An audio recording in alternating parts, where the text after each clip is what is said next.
I've, We are alive. Let me just make sure. so Sammy, how many friends you have? 2 are here and then 2 more. Oh, So 4. Nice. so when Sammy was growing up, you thought he was going to be a loser too?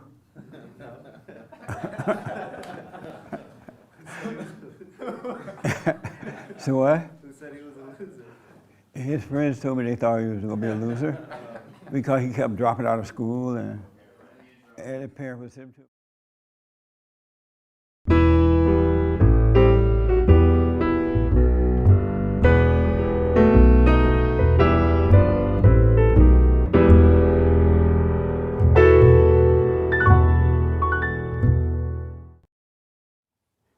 You knew you were going to be a loser, right?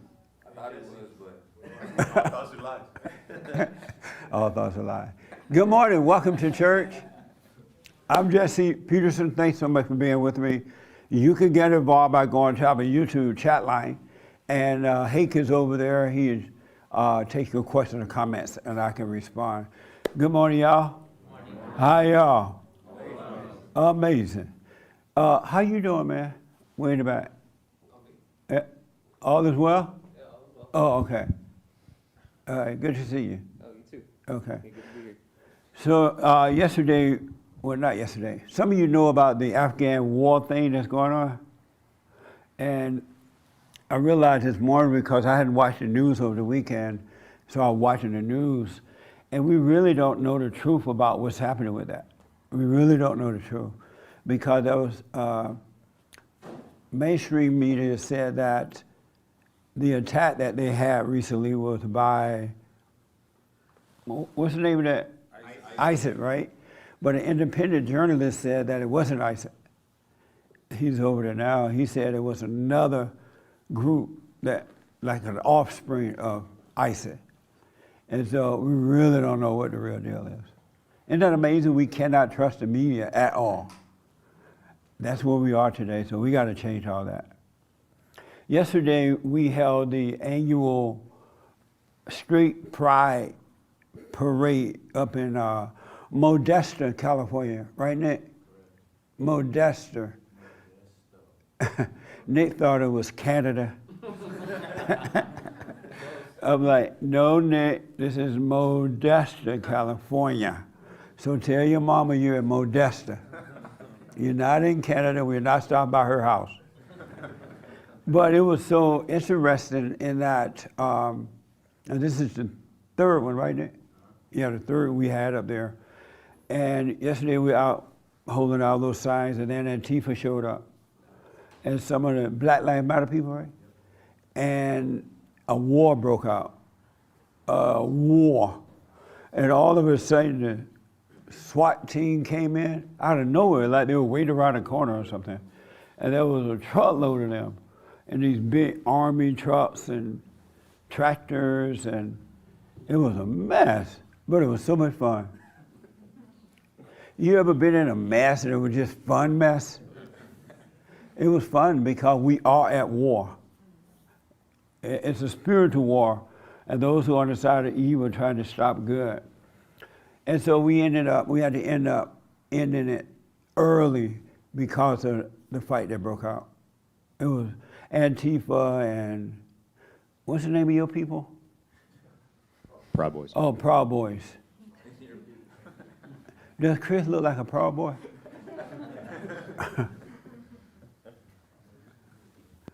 Am I supposed to tell him that you're a member of the Proud Boys? I can't confirm or deny if I'm a member. But the Proud Boys are very interesting too. They came up there to protect us and to really stand up for the country. So it was a battle. If you missed it, you missed it.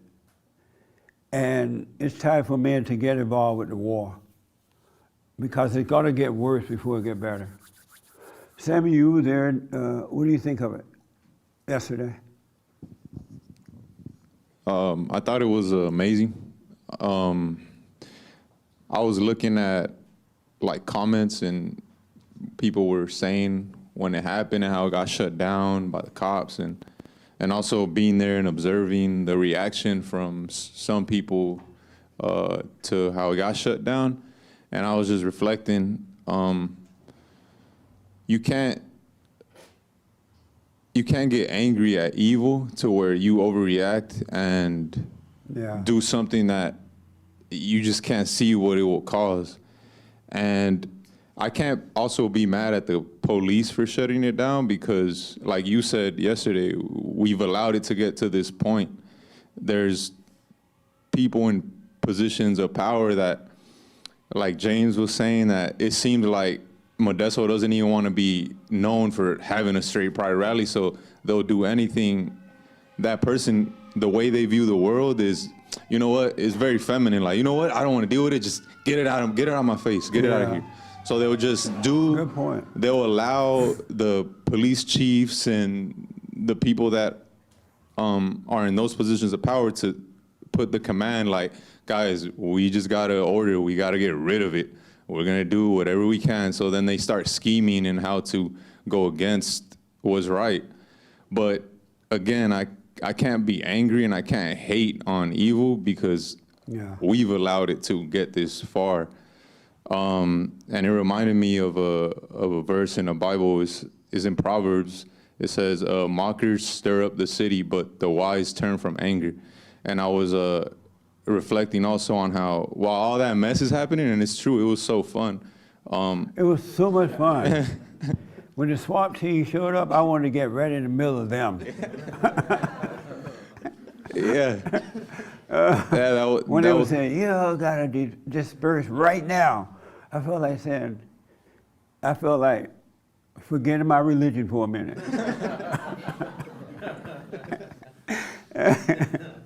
I remember my grandmother when she was gonna whoop us about something. Y'all better go sit down before I forget my religion.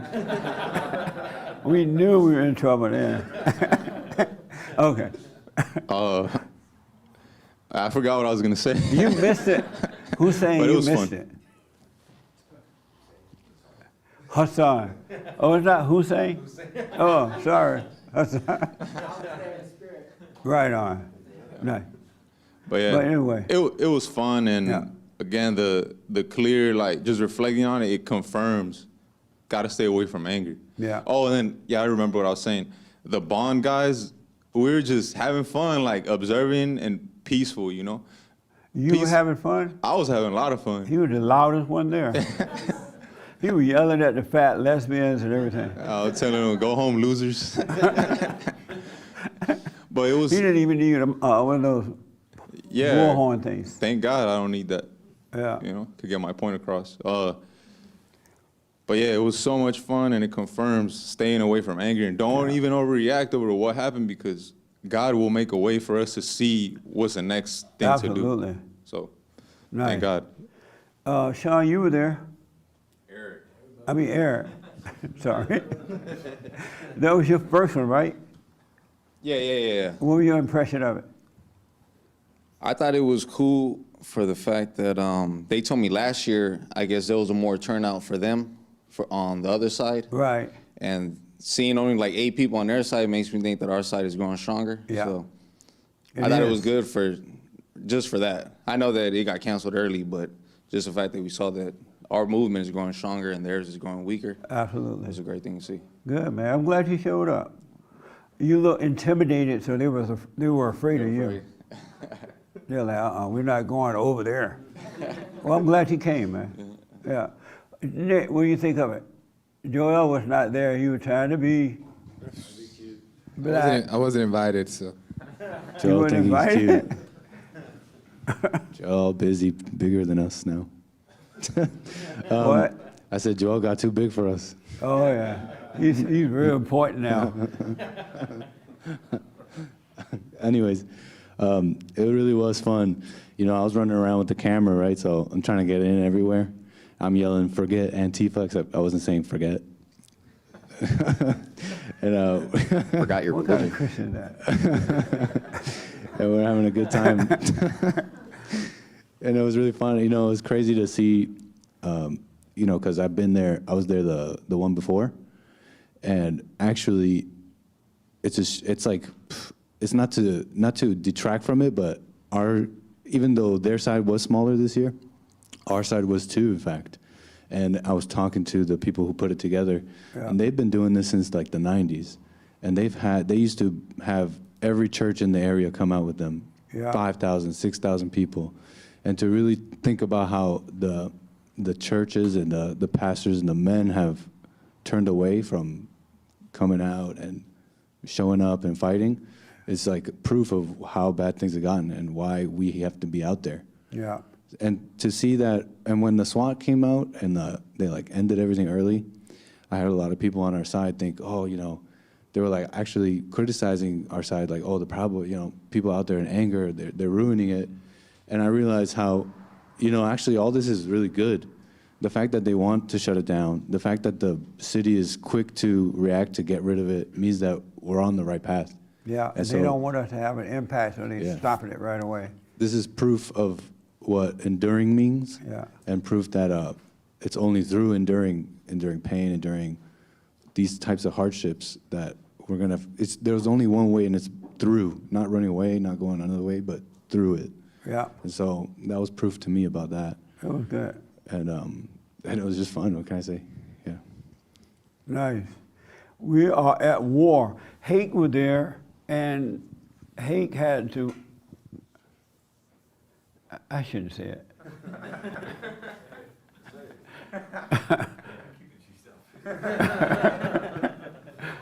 What do you think of it, Hake? I can't say it. It was so embarrassing. I really enjoyed it too, and it was really interesting to see how the Proud Boys took over the opposite side of the street from us before the LGBT Antifa people were even there. Yeah, And then it was nice and fun to see them interacting, but later on the black bloc people showed up, and you just knew that they were looking for trouble, yeah, and they fell for it, and then the cops like showed up right away, and it was like, it reminded me a lot of Charlottesville, where the authorities set up for Antifa attacking the decent people, and the decent people fighting back, and then they just had an excuse to shut it down and take the decent people to jail and stuff like that. But it was fun to see everybody there. It's cool. nice. And it is a learning experience too. Very much so. No one knows who is the head of Antifa, right? I was trying to find out yesterday. No one seems to know, because there has to be a head somewhere, right? They don't have. Is it a lady? It seems like it. Oh, you just make what the? Because I never see their faces, and I would like to get close up to them so I can snack out one of those things off their faces. That's what I'll be working to do. But no one seemed to know who is heading up this group, and somebody has to be telling them, because they don't have sense enough on their own to be organizing and showing up and all that kind of stuff.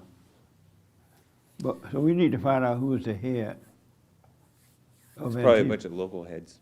Yeah, they another thing I noticed about them, they come with weapons. Because yesterday when the fight started, eventually they pulled out that spray stuff. What was it? Bear mace. Yeah, something like that. And they sprayed it in the eyes of the people. And so I never see the other side with weapons, which is good, but they seem to always come with weapons. But what was so nice about it, one of the fat Black Lives people got sprayed by the mace stuff, and she went down. She was like down on the ground. Somebody kicked her while she was down. I was like, yes. So they got sprayed with their own stuff. And she was like really down on the ground. One of the other Black Lives Matter people had to go help her up. I was like, so what? Yeah. Well, because of the spray, they put this stuff in her eyes, and somebody kicked her. I don't know who it was, though, because it was a big mess after a while. It was like a war happening in the area. But it was fun, and thank you all up there for showing up. A bunch of folks showed up that listened to the radio show. Christine from Sacramento, a whole bunch of people. Thank you all for showing up. I do appreciate it. Any questions for me? Welcome, everybody. Yes, sir. Right here. Hold on a minute with the mic. So, are you for the violence?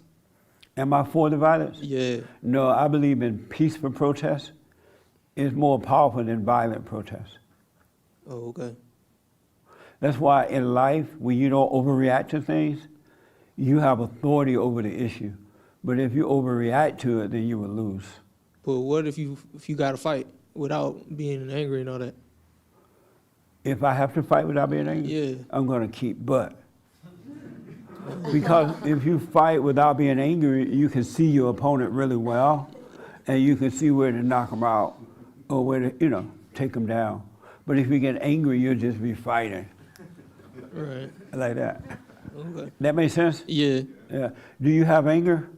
No, I let it go. Oh, you did? Yeah. Good. How's your life going? It's going well. I just left my mom's house. You did? Yeah. You moved out on your own? Yeah. Good. I'm a bum. You a bum? Yeah. You a bum? Yeah. Cause it been through a lot, and it's like I went back home. I lived there back for a year in my mama's house, and then I just recently left. So I'm back on the same thing where I left off at, So you living on the street? pretty much. And when you say pretty much, what do you mean? Yeah, I live on the street. Oh, okay. And how's that going? I mean, I'm used to it. You used to it? Yeah. You have a job? Yeah, I just got one. Oh, good. I start tomorrow in Right on. Rialto or something. Nice. Yeah. Good, man. How old are you? 26. You're 26? Yeah. You smoke pot? I used to. Are you black? No. What you sound black. Because you're going, yeah. Yeah. You're not the first Were you person that raised said by that. blacks? Yeah, I was raised around black people. Oh. Yeah. Yes. Yeah. Well, good luck, man, with that. I wish you well. Thank you. Make sure you show up at work. Eventually you'll have a place. One thing will lead to another. Are you doing the silent prayer? I do it. Yeah. Are you convinced that every thought is a lie? Yes, I'm convinced. You're absolutely convinced? I'm absolutely convinced. Good. Yeah. Nice. Well, stay with the silent prayer. Don't feel sorry for yourself. And I'm telling you, God is with you and things will open up. Yeah, so even when I was in the fallen state, I've never felt sorry for myself. Nice. But I got a question also. What do you think about I don't care attitude? I've always had a I don't care attitude. And I don't know, I mean, it's got me where I'm at, but at the same time, I feel like it could be a good thing. What does I don't care mean to you? Like, I've never thought about, never put thought into an action. I just go ahead and do it. I never cared about what the outcome would be. You don't think about the outcome? No. Nice. Okay. No, you shouldn't think about the outcome. You just think about focus on what you're doing and let the outcome happen. Right. Yeah. So that's it. Good, man. Yeah. Well, I wish you well. Thank you. That's something else. How does your mother feel about you living on the street? She knew I was. She would always tell me, "Oh, why didn't you come home? You know, we let you come into the house." And I used to tell her, "Nah, I don't want to come home," but I didn't know what else to do, so I just ended up going home, and that was probably the worst mistake I did. Yeah. Yeah. Yeah. Yes. Are you gonna speak like that at work too? Your boss said, "Can you put it?" Yeah. I'm gonna have to change, you know. Yeah. Open your mouth up, man, and speak. I don't like You talking ain't to black. people. I feel like I get shy and all that. I don't like doing none of this. You don't like doing what? Talking in front of a crowd. Oh, you feel shy right now? Yeah, I got like all the eyes on me, and I don't like doing none of that. All the eyes are not on you. You want to come up here so all the eyes. No, I'll be all right. You be all right? Yeah. All right. Yeah. Good, man. We'll stay with it. All right. All right. This young lady want the biblical question. Are you absolutely convinced that all thoughts are lies? I'll agree with that. All thoughts are lies. You're convinced that all thoughts are lies? Yes. And why are you convinced? Because they keep bombarding you with stuff that doesn't matter, the thoughts. You know, you try to focus on something and then something just comes your way and you're just like, what happened? You know, I'm trying to focus on something and it's not cool. So what is it like for you knowing that all thoughts are lies, being convinced? Empowered, I feel empowered because I know that it's not something I need to focus on. It's just the devil trying to just put a stumbling block, strongholds, and I don't want that to happen because, and then I can't, you know, do what God wants me to do. Do you tell your other Christian friends that all thoughts are lies? Oh yeah. What do they Definitely. say to you about that? Yeah, I tell. Well, it's in the scripture, so I focus on that. I said, Yeah. I do say, you know, I quote the scripture that talks about take every thought captive unto the obedience of Christ. Yeah. Yeah. Do you still control your husband? No, Do you still control your husband? no, I don't. But our marriage is definitely in the right track because Right. we're not at each other, you know, throats and that. So we're Good. good. Yeah, we're good. Definitely. So you don't control your husband? No, Do you still control your husband? I don't.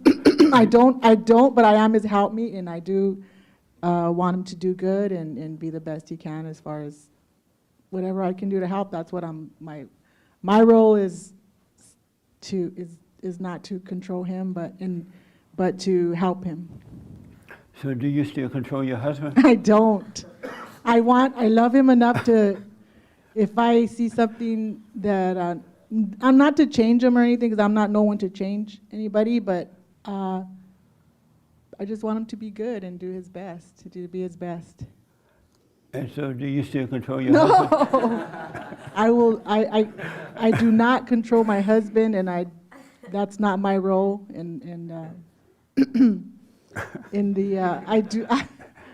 I know the order of God. I mean, because of you, Jesse, I mean, we used to be at each other's throats, but we don't need to go there. We do not need to go there. Right. And so do you still I control? don't. I refuse to control him, but there's the, well, no,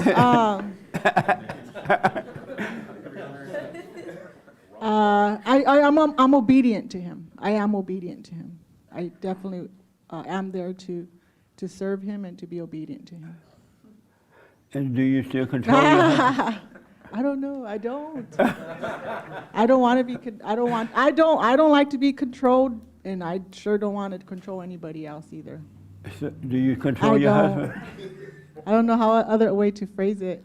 The answer would be no. Did I say no? Did I say no? No, you've been going around the block. Oh, okay. Because The you make answer it is- look like when you don't say no, Oh, okay. you have these but. Oh, And then I just want him to be good. What are you doing to make him good? Not to make him good, but not to make him good. He's already good. I guess just to He's not just to good. fall in order. I can think of many words to call him. That's true. Good is not one. I've changed a lot, Jesse, and Yeah, I know nice. the order of God, and Yeah. and the answer is no. I do not control him. And so what are you doing to make him good? You say, I just want him to be good. Not well. If he needs, let's see. Well, I'm the one who like poses a lot of questions, like my opinions on things, and I just want him to, you know, what does he think about that? Because he's my leader, and I want him to. But He's your never what? like he's my leader. You know, he's the head. So if if I'm thinking about something and I want him to see what is his framework Right. thought about those things that I'm being opinionated about, but usually he doesn't respond, so I'm just like, okay. And if So he does, I'm like, he is the leader, but you tell him how to lead? no, I talk to him. I talk to him when things kind of don't seem right to me, and so I'm being opinionated about things, and I share that with him. Right. That's how we communicate and we dialogue with each other, and usually he doesn't give me his input on it, so I'm just like, okay. He does not? No, And how do you feel about that? I'm okay. I'm okay with it. And so you accept it when he doesn't follow what you say? Not that he doesn't follow what I say, but I'm more of the observer. Like I'm seeing things in a different light, so I share those things with him. And sometimes I don't get a reaction. Sometimes I do. Oh. Yeah. And how you feel about that when you don't? I'm okay. I'm okay with it, cause yeah, cause you know I want to, if I need to be critiqued or corrected, I'm okay with that. Does he too. ever correct you? Doesn't correct me. He doesn't? No. What a beta. Why doesn't he correct you? Because he knows. I don't know. I think we're just learning as we go. I think we're getting to know each other more now that we're not in the, trying to be at each other's throats. So, always like picking a fight and stuff. Now we're just focusing more on, like each other and getting to know each other better. So what does it feel like to have a husband that never corrects you? What is that like for you? I do have, people do correct me, and I do repent Not of it. people, him. Not, he, I don't know if, he doesn't have to correct me. No, I'm not perfect, but he doesn't really tell me much. He doesn't like tell me what I need to do, put me in my place. Right. Yeah. So what's that like to be living with a man that won't put you in your place?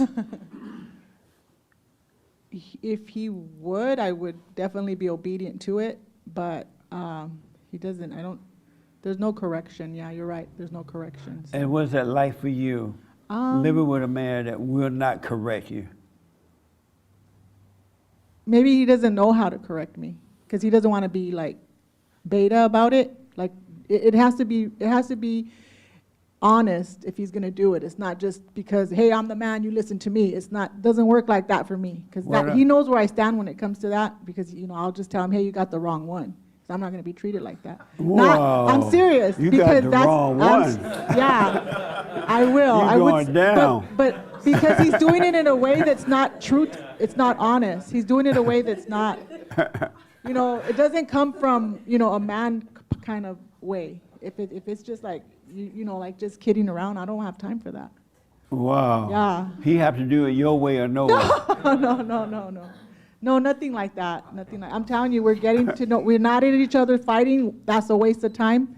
So I'm thankful for that. I just thought about that today too. Yesterday or today, I'm like, wow. I wanted to tell him, hey, you know what? Thank you that we're not, at each other, like before. I'm thankful for that. I'm grateful. And so what is it like having a man that don't correct you? Correct me? Yeah. I'm just, I'm just gonna wait and see if he needs to. I'll just, I'm not gonna focus on it too much. Yeah. And what is it like having a husband that won't correct you? What is that like for you? I just have to continue and leading my life the way I should, the way I am. I have been. And when time comes, when he feels like he needs to correct me, then we'll wait till that time comes. I'm not gonna, wait for it. Do you wish he would correct you? Yeah, he should. I want his thoughts on what I'm thinking, what I'm doing or not doing, or the lack thereof, or I would like that. Hey, hey, how come you're not doing this? Oh, okay. I'll be so happy to hear from that. Yeah. Do you wake up at night and look over at him and say, what a sorry man? No, because I think I have a lot of sorry man. I have a lot of freedom. I have a lot of freedom in my marriage, but I'm not. That doesn't mean I'm gonna, take it for granted. As far as like we know where we're at. As a matter of fact, he does need to work on things like maybe envy, because I might focus on my friends, like just have a good time talking, and then he doesn't. He'll tell me, oh, and then, but I know where that's coming from. It's not from a man point of view. It's just like jealousy or some other place that I don't even have to go there with them. I'm like, you know what? This is what I'm, what I'm gonna be. This is how I am. But if he were to tell me for a good, valid reason or where he's coming from, then I'll receive it. But if it's from a place of jealousy or envy or whatever, that because he's having an issue with his own, manhood or whatever, then I can't help him because I'm not a man. He can have to seek help from another man. I can't help him. So when he does try to correct you, you're saying he's doing it with jealousy? The anger, I mean, if it comes from a place of anger, then I know it's not of God, it's like something else. But if it's coming from a place of anger, but it's right, If it's right, then I'm going to be obedient. I'm going to say, okay, I got to stop doing it or whatever even it if is. it came from a place of anger? If it's a place of, it's not anger, because there's no reason to be angry if I'm talking to my friends. Well, now you may be talking too much or putting them first. Not really. It's just, no. He's saying yes. I don't see I don't even have friends. I barely have friends. I mean, if I talk to them, it's because we have somebody I can, I don't know. It's okay to have acquaintances and have, good friends and things, but If he says it's not okay, it's I don't not even okay. hang around with them. I don't even spend time with them. I'm at home. And so you want him to correct you, but the way you want him to do it, right? You want him to do it your way. No, not at all. Yeah, you do. Because I'm You obedient. just said you don't want to be angry or jealous. Right. But how you determine that though? Because then I'm gonna just be nobody and do nothing. I'm just gonna Right. be, yeah. And listen to your husband. So I'm a nobody and nothing. Right. Okay. I can't talk to my No. friends. Oh, I didn't know I was. I couldn't talk to my friends. He didn't say, "Oh, don't talk to your friends anymore." And I'm gonna be okay. I mean, he's not gonna tell me that. He's never have. He just says, he just gets angry or if I'm. He said, If tell the I'm truth. sharing if I'm talking to my friends, it happens. Let it It happen. happens. Yeah. Here we go, second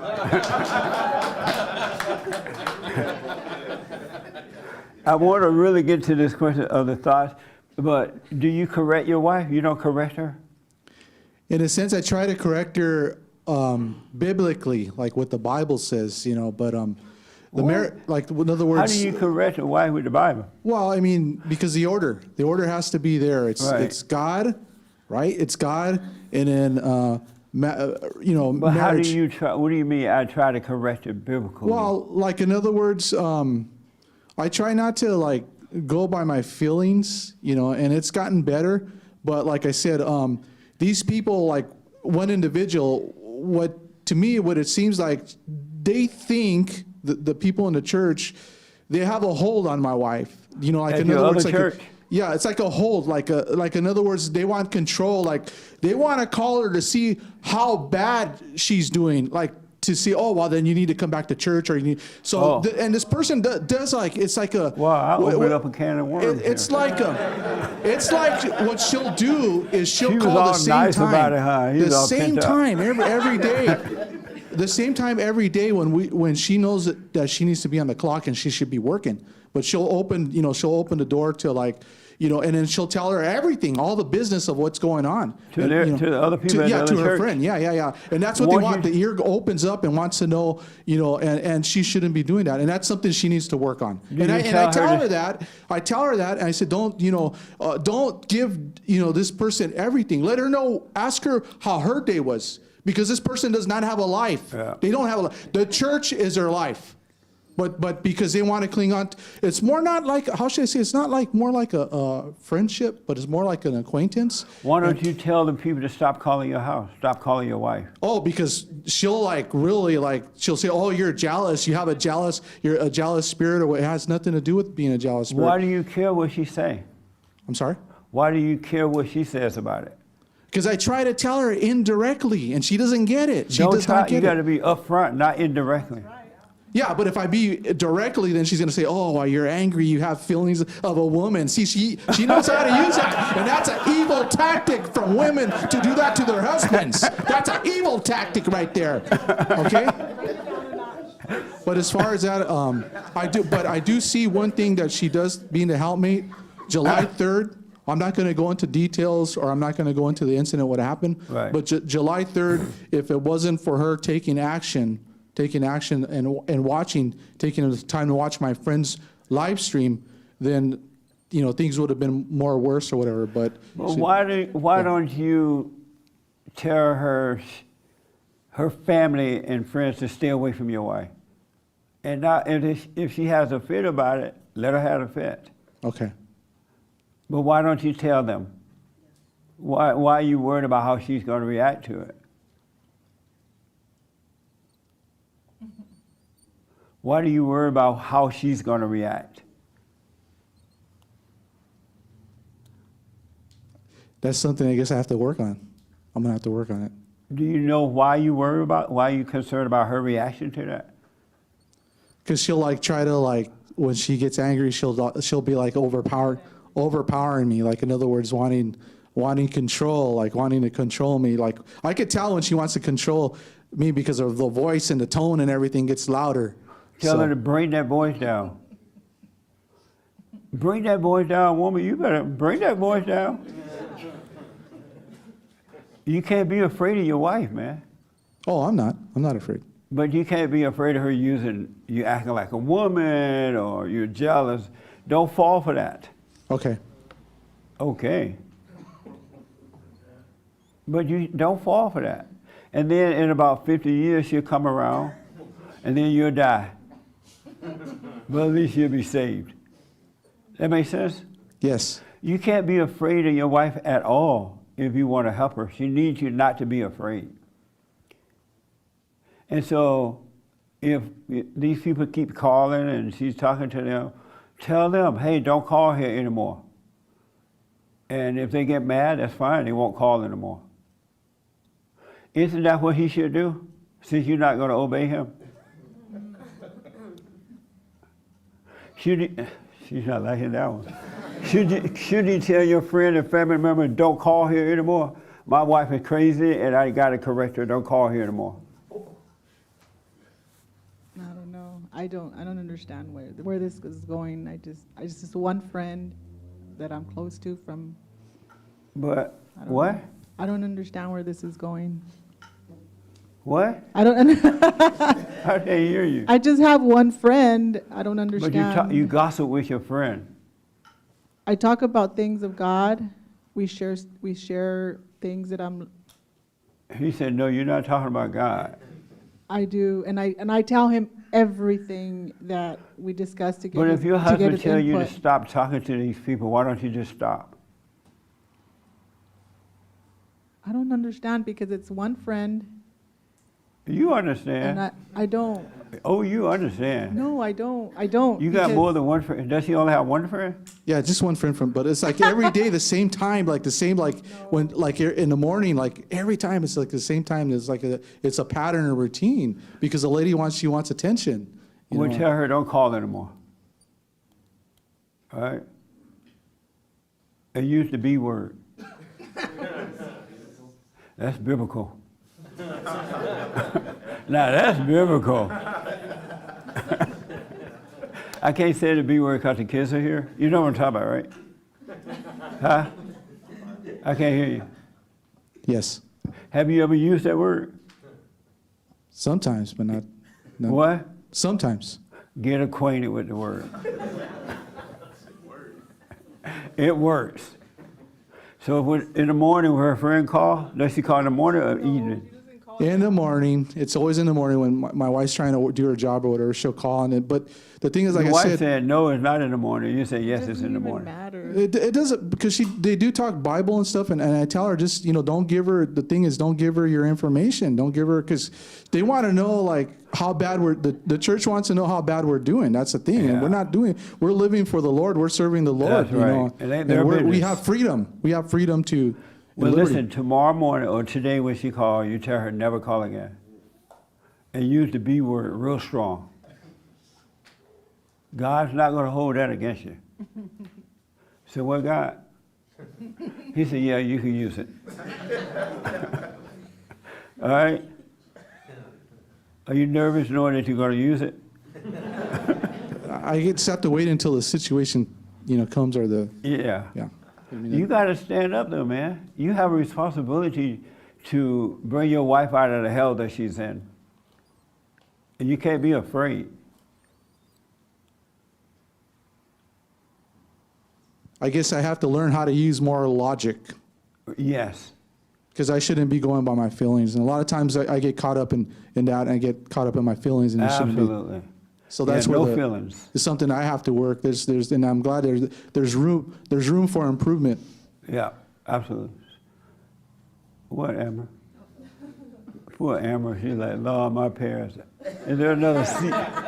Is there another seat in the house? What do you think about all this? And then I gotta move on. It's funny to me. An example, I guess I would say, like this morning I observed when we were leaving the house, my mom was like, oh, you're gonna drive? And my dad is like, yeah, I am. And then we're driving here, and then 5 minutes into the drive, she's like, I'm gonna drive. So then they went to put gas and they switched. Oh, sorry. So that was kind of an example that I noticed of her like trying to control, because Yeah. at first she said, you're gonna drive, and then once we started driving, she's like, I'm gonna drive. So. And did you let her have her way, or you said, no, I'm driving? Wait, what? Did you let her drive? No, I'm talking about my parents, because I was in the back seat. Oh, you're in your own car. No, I was in the back seat. Oh, So I she was saying to your husband, to my your dad. father, Yeah, are you gonna drive? yeah. And he then said yes. He said yeah, and then 5 minutes into the drive, she's like, I'm gonna drive. Well, and then he let her drive? Yeah. And he said, what? He said yes. He sat in the woman's seat? Yes. So in a way, like, she I know wants you him want to to be hide older. under your chair right now, right? He said yes. Why did you give in like that, man? I wanted to drink my coffee. No, that ain't it. And I know she was going to get here. She was going to get us here on time. So that's Oh, why. you would 'Cause not we're have running gotten late. us on We're running time. late. Man, what's wrong with you? She was begging for you to say, no, I'm driving. Really?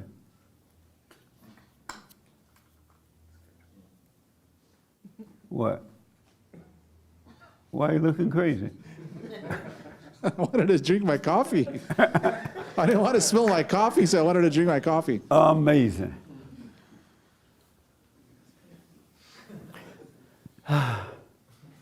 Amber, are you absolutely convinced that all thoughts are lies? Yes, Absolutely convinced. without a doubt. Really? And what is it like to be convinced that all thoughts are lies? It's amazing. It's life-changing. In what way? So I still have times where I do believe into my thoughts, Yeah. and then I catch hell for it. So I know, like, it's my fault because I believed into it. But when I don't, I have so much peace. Pull the mic back just I a have little so bit. much peace. Amber, hold the mic a little bit Okay. away from your Is mouth. that good? Yeah, I like that. I have so much peace. I'm not overthinking. I'm not in my head. I'm Yeah. not going by my feelings. Everything is just amazing. So Nice. yeah. Good. Amazing. Any questions for me? No, not at the moment. The young lady behind you want to answer the biblical question. Yeah. You are a young lady, right? He said you are a young lady, right? No, I'm not. Young lady. I don't know the definition. I mean, how old is young? I don't know. But You're not a young lady? What are you? Is this a Bruce Jenner thing? I don't know. This your first time here? Yes. What's your name? Mihako? And thank you for coming. How did you find us? My husband is like huge fan of you, and we always watch your show, Right. and we're learning so much. And Nice. we was gonna go to other church, but you know what? Like, why don't we just come over here? Nice. And then So you made him come over here? I suggested it, And he then said yes to yeah, the he was like, suggestion. yeah, why not? And did he drive or you drove? Definitely him. Oh. Are you convinced that all thoughts are lies? I used to not to think, but I'm kind of getting there right Right. now. Oh, nice. All right. Isn't it amazing to realize that all thoughts are lies? I think so, yeah. Yeah. Anything that you want to ask me or disagree with that you've heard me say or anything? I don't really. You got some. I can't remember. I can't remember Oh, at this yeah. moment. Oh, you but remember. Women don't forget. Some thoughts are women. Well, yeah, like when I'm watching your show, there's stuff that kind of makes me laugh because I'm like, how is this so? I guess, what, women? What? I can't. Women being evil. Oh, that. Women being you evil. remember. Women being evil. Like, I do get it, but I don't completely agree with it. I don't think like all women are actually evil. You don't think that all women are evil? No. Have you ever met one that's not? No. I rest my case. No, but I just only met only few percentage of women out of this Right. world, right? And so everyone you met so far is evil. They have evil, yeah. And I admit I do have those evil Of moments course. too. But we talk a lot. So, and then he pointed out something that is not so good about me. Yeah. And I think about it, and then it's like, yeah, you're right. So I'm Good. kind of like working on it right now. So if you ever find one that's not evil, you let me know.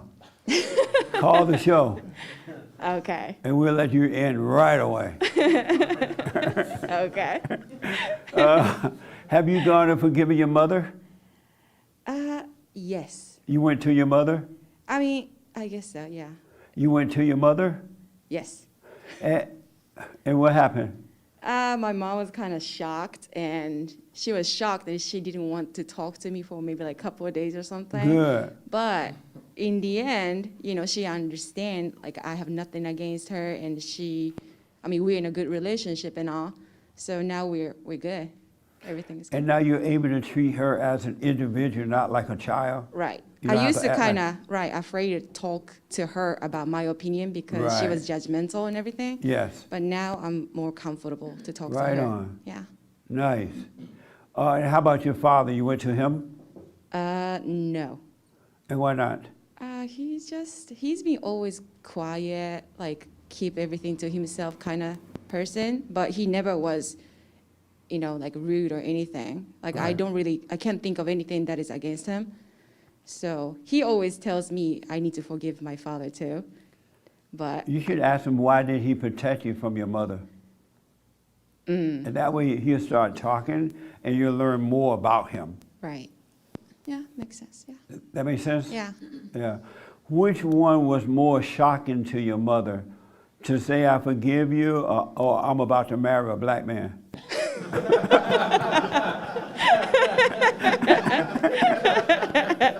No. No. Marrying him was not a surprise to her. Oh, well. Yeah. Oh, okay. But yeah, she didn't like it, what I told her. She didn't like it? Well, I'm not talking about him. I'm talking about, when I talked to her about whatever the issue I used to feel Right on. for her. Yeah. Nice. But him, yeah. Good. They're good. Right on. Where you from? I'm from Japan. Do you guys live here in LA? And we're in Menifee, like a Riverside County. Oh, Riverside. Yeah. Oh, okay. He was in the military, and we moved to San Diego like Oh, right on. 4 years ago. Okay. And we just recently moved to Riverside. Well, I'm glad you guys came. Thank you. I'm glad you came, man. Thank you. What church? You going to go to another church other than here? It's a church closer to Menifee. So Oh, I see. yeah. Yeah. Well, I'm glad you made it here. Thank you. Any questions or anything that you need to ask me or disagree with that I should explain for you? Okay. I don't have anything to really say. I guess I can talk about the biblical question.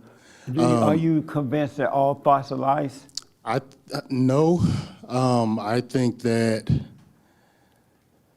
all thoughts that are sinful thoughts are lies, but all thoughts as a whole, I don't really necessarily think that they're Oh, lies. okay. So. And you agree with him?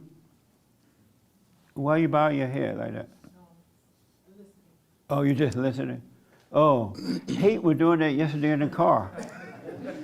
We were driving in the car and on the plane, right? And what would make you bow your head like that? Oh, you know how they give out the instructions fasten your seatbelt, put your mask on, jump out the window, right? While the lady was doing the hate was doing this. I'm like, what are you doing? I was like, why are you doing that, man? You look crazy. He's like, I've never seen anyone do that. You want to make sure they knew you were obedient? It reminded me of a Christian. Sorry. So you said that you believe that The sinful thoughts. the sinful thoughts are lies. Yes. Like if you're feeling any fear or jealousy or something like that, if that's a thought in your head, then yes, I think those are lies. But if Okay. you're just thinking like you're hungry or something that you're gonna do at work the next day or something, like I don't see how that's a lie necessarily. If they tell you something you're going to do at work the next day? Yeah, like I mean that's a thought. Like if you're thinking like, oh, tomorrow I'm gonna do this and this and that at work, or I'm gonna say this to the boss or something, I don't think that's a lie. Interesting. So Who agree with that? Oh, good. Nice. And why do you agree with that? Because if all thoughts are lies, then we can't communicate with each other because everything we're saying is a lie. If you're coming from the thought, it is a lie. How else can you formulate a sentence? From here. That doesn't make sense. I understand that. And so when he said that when you think about sinful thoughts, those are lies. But when you think about tomorrow when I get to work, I'm going to say this to my boss or that to my boss, that's not a lie. You agree with that point? I'm saying. How you doing, by the way? Everything going well? Yeah, everything's going well. Good, I was man. disappointed that the rally was in Modesto, and I originally was scheduled to work on Saturday, so I figured I couldn't make it. You know, and when I originally got the email for it, and then like at the last second, because I came in on my day off when they asked me to. I guess they just gave me Saturday off. Oh, man. But, you know, it was already like 10 o'clock. I'm like, well, I can't. Yeah. I can't Well, next drive time, 5 hours. we'll do it again next year. Yeah. And so what do you think about that thought? But yeah, again, I think that, again, I understand I'm looking at it from a technical perspective, but at the same time, I understand where you're coming from, in that we all get different thoughts about, you know, we tell ourselves certain, you know, things about ourselves, and it could either be, we can either, you know, talk ourselves up or talk ourselves down, but either way, you know, there's a danger in that, and rather than just having faith and putting one foot in front of the other, you know what I mean? Yeah. And just letting life happen. So it's, I don't know. It's an interesting. It's an interesting conversation, and I'm looking at it from a technical standpoint. Again, even though it's seemingly flowing naturally, at a certain point, you know, when you're just learning to read and write and to speak properly, you had to put more energy into formulating proper sentences, right? And then over time, it just gets more natural. But anyway you slice it, you have to think in order to communicate, in order to make your way through the world. What do you mean by that? Well, I mean, okay, well, how did you get here this morning? I drove down Pico. How did you do that? Like, how did I got in my car. Right. I turned on the ignition. Right, and you had to remember where the building was located. Right.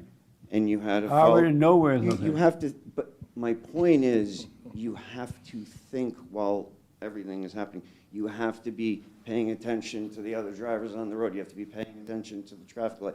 All that is you're still using thoughts. You know, you're thinking the light's red. I have to stop. You're not just stopping randomly, right? You're Okay. doing it for a reason. And so Very, again, I know I'm glad about this conversation. I This know is major. being really technical Right, about it. right. But it you know, that's just my perspective. So I understand what both of you are saying, and I think I guess I disagree with how you're framing it, or maybe I don't know, maybe we're on two different wavelengths. I don't know for certain. But I would say that, best I can describe it, self-thought is a lot. Like when you're thinking about yourself and when you're thinking about you know, whether, you know, I'm not good enough for something, or I deserve, you know, what, maybe, you know, I deserve to get paid more kind of, you know, at work kind of thing. Like, I think when you're getting into when you're getting into that type of self-thought and start creating unnecessary expectations, or So you're not convinced that all thoughts are lies? No. You're not convinced? no. Okay. Let me come to this young man, then you, and then the young lady want to respond. Right here in front of you.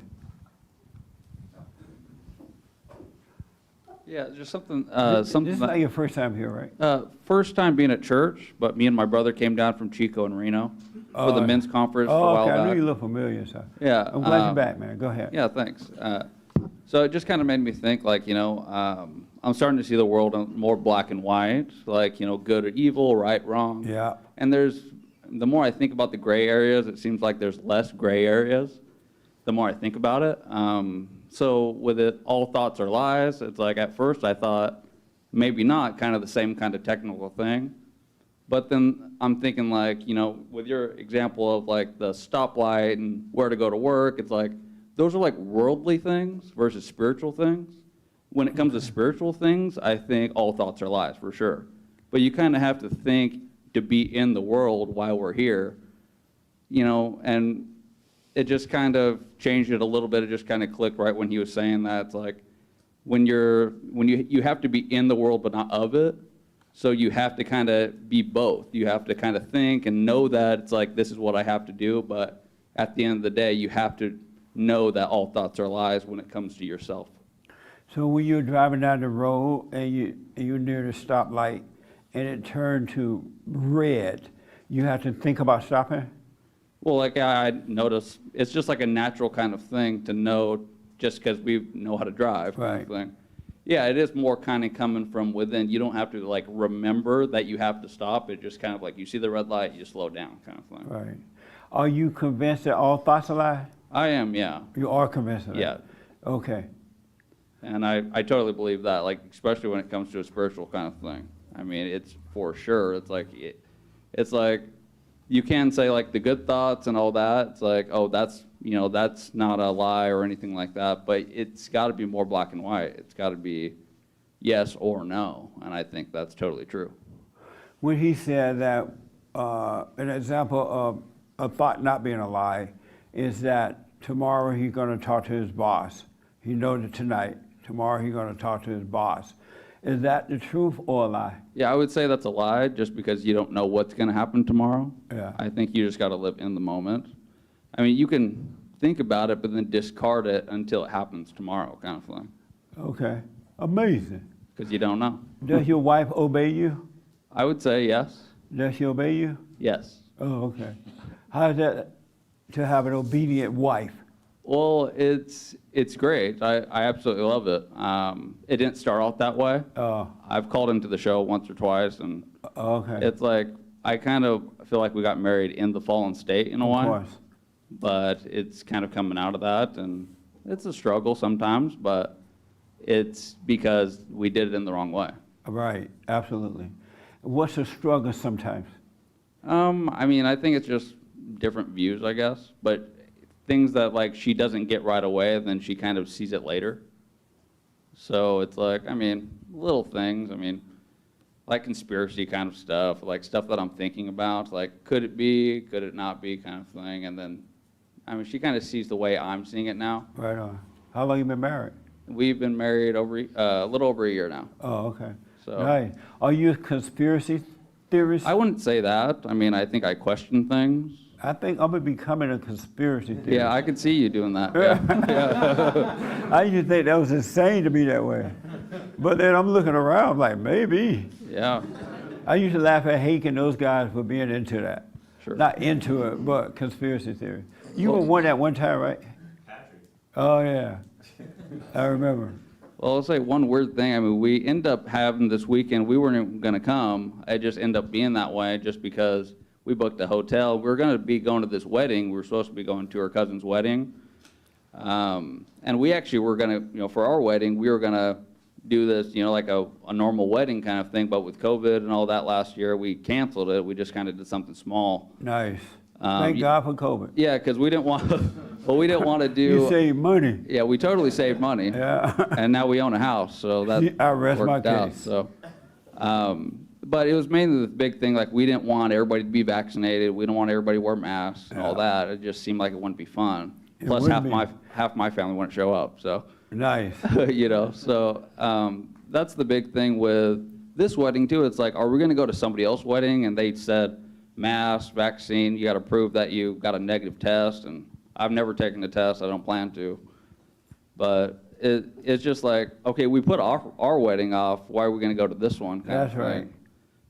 So then now we're free, and we had that non-refundable hotel thing. So we ended up making it worth it, and I wanted to come see you at church. So. Right on. God is good. God is good.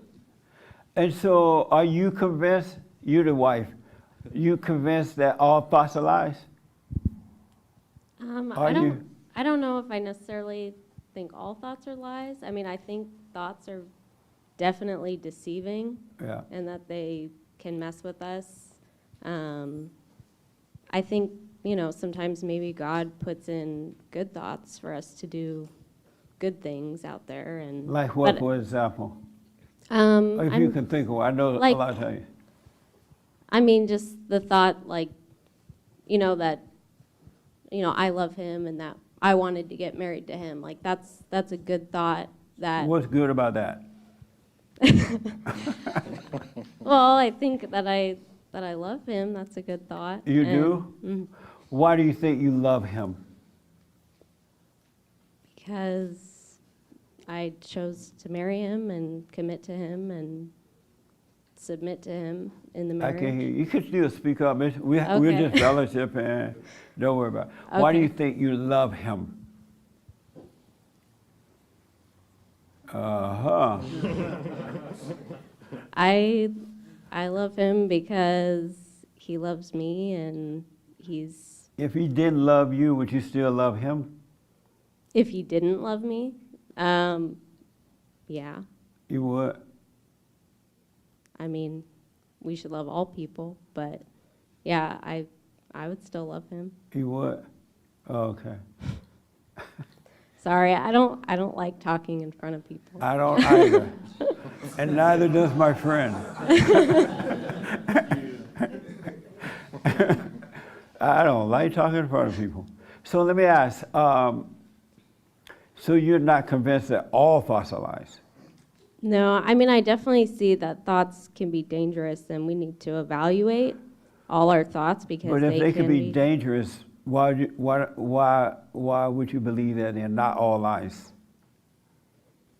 I just think some thoughts aren't necessarily evil. Like the one that you love him? Mm-hmm. What? Why Yeah. you laughing? Okay. Amazing. If I could say one more thing. Yeah. Oh, let me ask this. Hold that thought. Sure. See? Thought. Hold it. So if you love him, why don't you obey him at all times? Uh-huh. I feel like I feel like we have difference of opinions, but I submit to what he wants for our marriage or what he wants it to look like because he's the head of the house and he's the head of me and I need to submit to him just as he submits to God. and knowing that that's right. And sometimes, you know, initially maybe I don't agree with it, or I have to think about it, and then I realize, you know, it might take me a minute, but I think I ultimately know that I need to submit to him. But if you love him, why don't you just submit? Why do you not obey him at all times? I don't know. I mean, Yeah. Yeah, I would say that she does submit to me. It's just hard because of where she came from and her whole family kind of thing, because her whole family is totally, I mean, they're all Christians, but they're split on a lot of things. And it's like, just one example with the vaccine and all that, it's like they're totally, they're calling us anti-vaxxers kind of thing. It's like, Right. are you anti-vaxxer? It's like, I don't call myself that, but I'm just trying to do it the right way. Right, absolutely. So it's a little bit of a struggle because, it's like, with my family, we're totally on the same page on just about everything. Her family's really split, and they don't really talk about too many things. So it's more of like, just, I don't know, I think it's just, and it's getting slowly better every time. I think we're growing in the faith and growing in our relationship that we are able, I could see things before, like it was like, took a month versus now it takes a week. And Right on. I think slowly but surely it'll be as quick as you're saying. It will. It will. And be patient and stay aware, because it's going to take 50 years or so. Sorry. It'll go by fast. Right? See, she agreed it's going to take about 50 years. Sure, yeah. She's like, I'm willing to wait, so. right on. Are you doing the silent prayer? Yeah, oh yeah. Every day and every night? Yeah, I do it every morning, and I need to do it every night. And But why are you not doing it every night? I don't know, sometimes I guess you get tired, I guess, that's an excuse. Yeah. But I need to really do it every night too. When God But said, doing it every morning has totally changed my life. when God said, put me first, he really meant that. Yeah, And definitely. so make sure you do it. For sure. I did have one more question for you, Yes. just because there's this church we go to at Prescott. We moved down to Prescott, Arizona. So there's this church we go to at the Church of Christ. Actually, what is his name that he's on every Tuesday, like not every Tuesday, but one Tuesday a month? He's from Texas. Lockwood, Bill Lockwood. Oh, Bill, yeah. He does Church of Christ too over there. So we're part of this same kind of group. Uh-huh. But the thing I wanted to talk to you, and I don't know if you've ever said it, maybe you did, maybe I missed it, was like baptism-wise. Do you think that that is like a necessary kind of thing? It's not necessary That's not what I to be was baptized of water anymore. Yeah. Because Christ came and he gave us a new commandment, so it's now of the Spirit. We must be born of the Spirit. So when you're born of the Spirit of the Father, all that takes place. That's happening there. Now, if you want to do it just as an expression of what's taking place on the inside, you can. It's not something bad or anything. Sure. But don't feel guilty if you don't. For sure, yeah. Just because I felt, Absolutely, everything is of the Spirit now. definitely, and that's what I was thinking. It's like, the person that baptized Jesus, like he was saying, I'll baptize you in the water, but he'll baptize you in the Spirit. Absolutely. And that's why I was thinking, well, it doesn't seem necessary to do it. Right. Because it's already, you're born again in here, not of water. kind of thing. Absolutely. But it's just like that typical church, like kind of peer pressure in a way, where it's like you probably should be baptized or you're going to go to hell kind of thing. Ooh. It's like, Get in the finger. I'm not buying into that really. I just No. wanted to hear you say that. No, it's of the Spirit. It's truly of the Spirit. But again, if you want to do it, do it. Sure. But you're not going to hell for not doing it. Of course, yeah. Yeah. Definitely. Good question, man. All right, thank you. Yeah. Anything that you disagree with me on? What's your name? I'm sorry, tell me your name again. My name's Nikki. Okay, Nikki. Anything you disagree with me about? And you can lay it out, no Black Lives Matter or anything.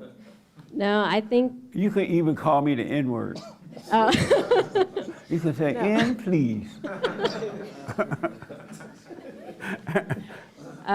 No, I think when he first started watching your show, like, I definitely had that feeling like you didn't like women or weren't for women, and I think I've come a long way, like, just realizing that it's more about respecting the order that God put in place. Absolutely. And I think people just don't talk about that, really. Yes. So, That's a problem because people don't talk about it. And when you hear about it, they're going to tell you, oh, he hates women, or he hates this, or hate that. yeah. Absolutely. When I was growing up, they talked about it all the time. Men and women, churches, and everywhere. But if you don't hear it, after a while, you forget that order because no one talks about it. Yeah. Yeah. So are you absolutely convinced I don't hate women now? Yes. And so when I say women are evil. So, like, what do I think of that? Yeah. I mean, I think, yeah, women are evil until they submit themselves to God. Yeah. Have you gone and forgiven your mother? No, but I honestly, we've talked about this, like, I really don't feel like I have anything to forgive her for. Like, Right. I know she's not perfect, I mean, but I don't know, we've always had a good relationship, and I've never felt, I don't know, I don't feel the need to forgive her. And so she didn't do anything wrong while you were growing up? I mean, I think there are things like, you know, she could have done differently, but it's not like I hold that against her by any means. And so she never got on your nerve while you were growing up? I mean, I'm sure there were times, but I don't know. I really don't feel any bad feelings towards Right her. on. So. And so she was perfect? She was not perfect, no. What did she do, one thing that was imperfect?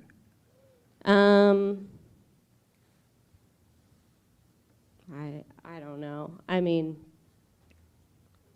I can't think of something right now, but I mean, she definitely wasn't perfect, but, How do you know she wasn't perfect? well, because no one's perfect. But how do you know she wasn't perfect? I mean, it's just, I guess, I don't know, certain decisions, you Like know. what, for an example? Well,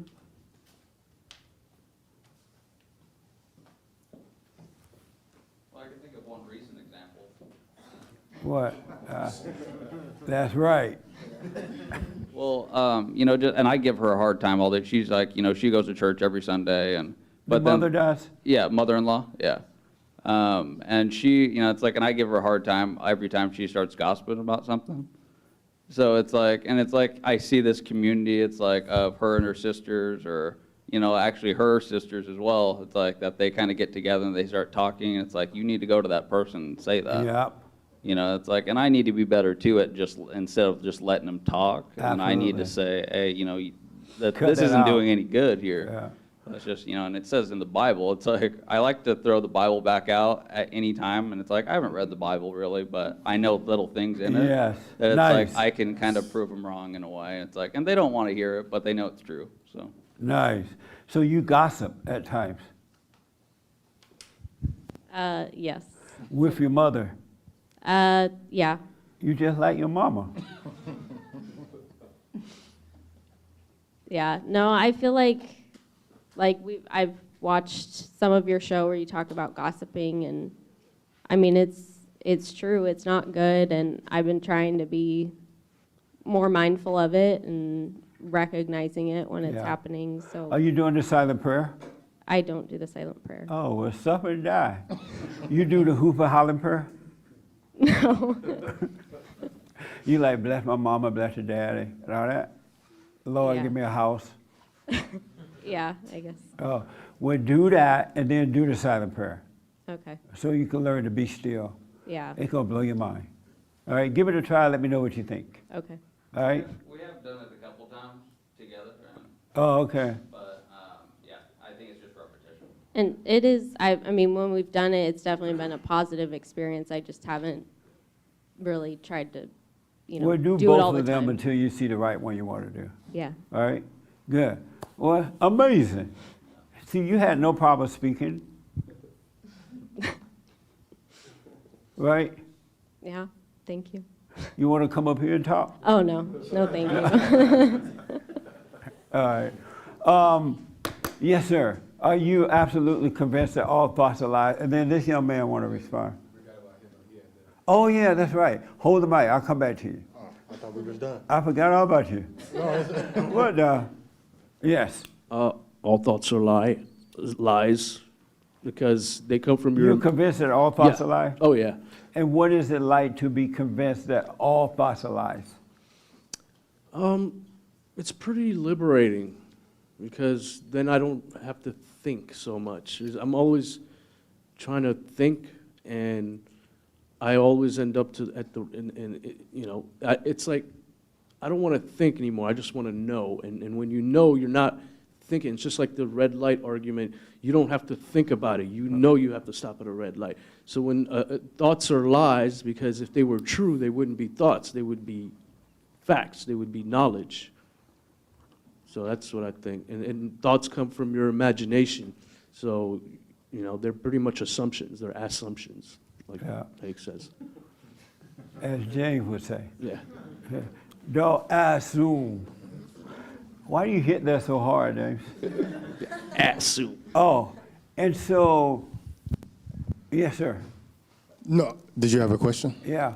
Okay. So I really want to respond to you, but I want to hear from others about the thought thing. Okay. All right. And did you have any other questions for me? Is there a way that I could speak with you after the church? Yeah, we'll take a few minutes. Okay. Absolutely. I like your earrings. Thank you. They belong to. Is it beta? They belong to your wife? No. So it is beta. Huh? Is it beta? It's beta. And you have on 2 of them. So when you got up this morning, you were putting them on. When you're doing this. I slept with them in, so I didn't have to put them You on. sleep in your earrings? Do you sleep in your makeup too? No. No, you don't sleep. You take the makeup off? Yes.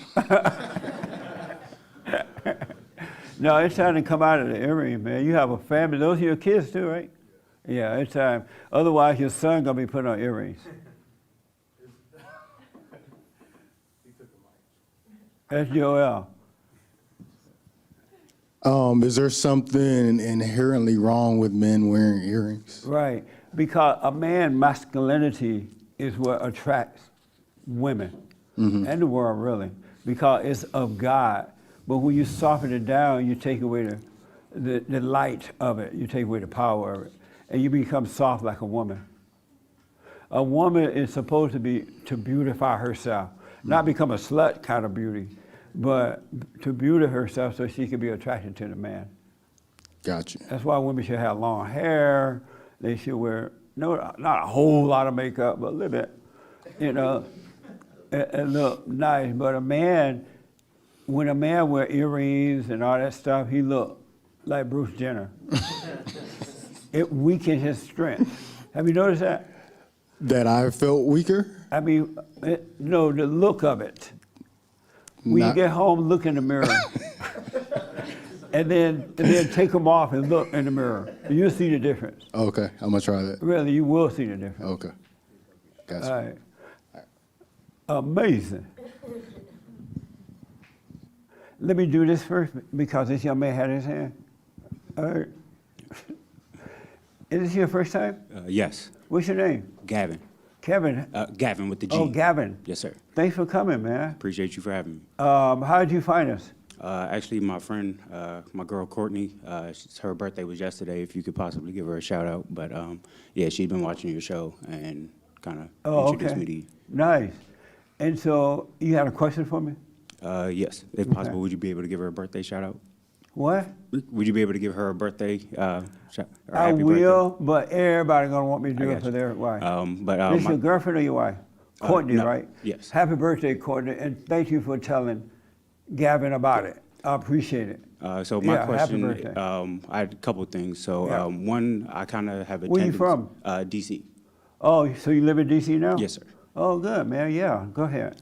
So I kind of have a tendency to, I guess, kind of withdraw from, I guess, people, friends, family things when events happen, say like death in family or friends or what have you. Right. So I guess is that a natural thing to do to try to kind of understand how I feel about the situation?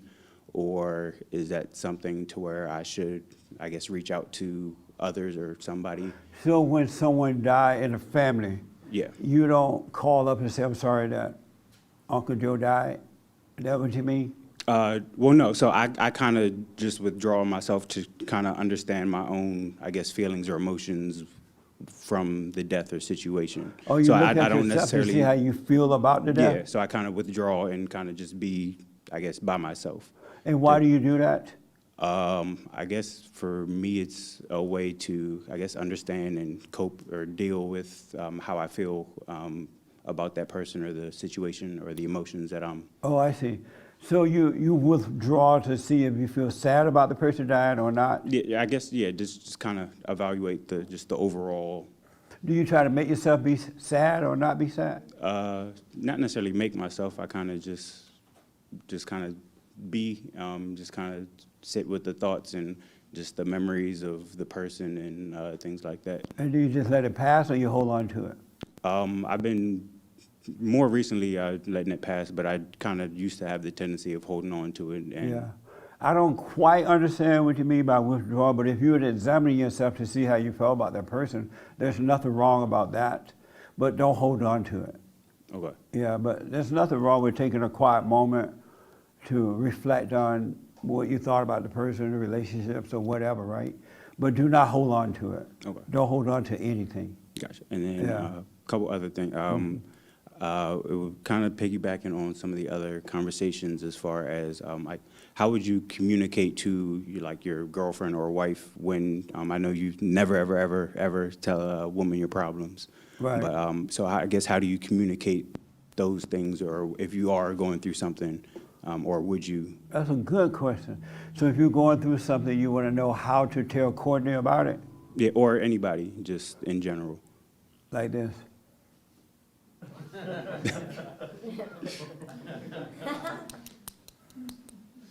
Okay. All right. Fair enough. You don't tell them because they can't. It's not in her nature to handle your issue. She can't even handle her own issue. Because of the order of God, God in Christ, Christ in man, man over woman, woman over children, the woman and the children look up to the Father in order to see the right way to go. But if Courtney look up to you and she know that you have all these problems going on, she's not going to see the right way to go. And she'll hold it against you because you are going to grow, you're going to change. And every time you try to correct her, she's going to remind you, I remember when you were like this. You can't tell me what to do. 50 years ago, about 1,000 years, and she'll remember what happened the first day. Because they look to men, men look to Christ. So, have you already told her all your weakness? No, I haven't really. I haven't discussed any of that stuff. You haven't. We're just yeah. Oh, good. You just started dating her? Yeah, we're we're friends. Oh, okay. You're not living with her or anything, right? No, I would say yeah. No, she doesn't know that we're dating yet. So I kind of. You said what now? Said she doesn't know that we're dating yet. What? Said she doesn't know we're dating yet. The girl I just said happy birthday to? Yeah, I'm speaking it into existence. She doesn't even know you're her boyfriend? Yeah, no, I'm just playing. We're What? speaking things into existence. So you're not boyfriend, girlfriend yet? What? No. Really? Oh, so you say that in hope that it'll happen? Yeah. We gotta talk. No, Don't I'm just do playing. that. We're friends though. We're really good friends. Yeah, but don't let God add the woman unto you. Don't speak that. I used to do that when the preacher say, speak what you want. Yeah. And I used to say, Lord, give me a wife, give me a woman. And everyone I got, she would beat me up. Not with that, Yeah. but she would control me. So I stopped asking. God will add the right woman unto you. Really, seek the kingdom of God, and he will add. It's so amazing. And I was talking about this yesterday. It's so amazing what he will add unto you. It will blow your mind. It'll be easy. It'll come out of nowhere. It's mind-blowing. Gotcha. So, Courtney, he will not be your boyfriend. How do you rebuke that word? Oh, we cancel that word. Oh, that's a good beta. Yeah. So you know, if you want to be friends, there's nothing wrong with that, I guess. But don't be thinking that this is gonna be my girlfriend. All right? Because you're gonna pick the wrong one. You know, I tend to usually just kind of let things flow.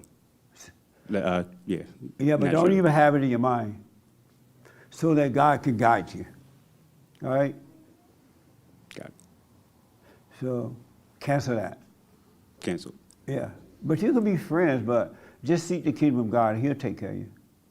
All right? You had another question? No, that was pretty much it. Okay. Are you absolutely convinced that all thoughts are lies? Now I am, yes. Yes. Are you doing the silent prayer? Yes. Oh, good. Well, I'm glad you came, man. Appreciate you for having me. Right on. Yes, sir. Right here. Give it to the young man in front. I didn't realize we're this late already. What the? Sorry. Can you overcorrect? Can you overcorrect if you do it with emotion? Yes. Oh, okay. Because I was thinking about like kids. Like sometimes you can see like parents overcorrecting their kids or something, or like if my wife, like, well, I don't, you know, I'm just thinking like, can you overcorrect? Because people will undercorrect, right? Yeah. But then I started thinking, oh, can you overcorrect? When you do it in the light, you do it perfectly. You do all things in the light, you can't go wrong. You won't over or underdo it. Yeah. But yeah, that makes sense. if you do it with emotion, it's going to be wrong. Yeah, that's true. All right? Okay. Yes. This is just an observation about myself that I realized. Finally. Like, I realized. hope this is still. No, No, I I'm playing. realized, like listening to conversations about women submitting to men, and I had to realize this myself, that when I was thinking I was submitting, but I wasn't really submitting. I was like, no, I'm submitting, but I was judging my husband. I think the core of submitting is not judging my husband. Like, it was realizing I had to judge nothing he does, nothing he says. Even if he's wrong, I don't have to judge it. Like, God will show That's him, right. and God will show, and that's the perfect way to submit your husband. Do not judge anything or want him to tell you, oh, he has to tell it to me this way or that way. It doesn't matter. Like, it Thank just you. submit, you know? You and hear I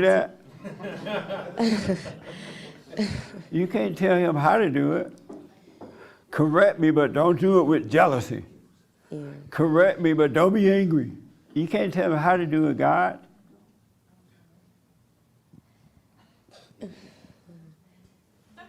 Who are you talking to right now?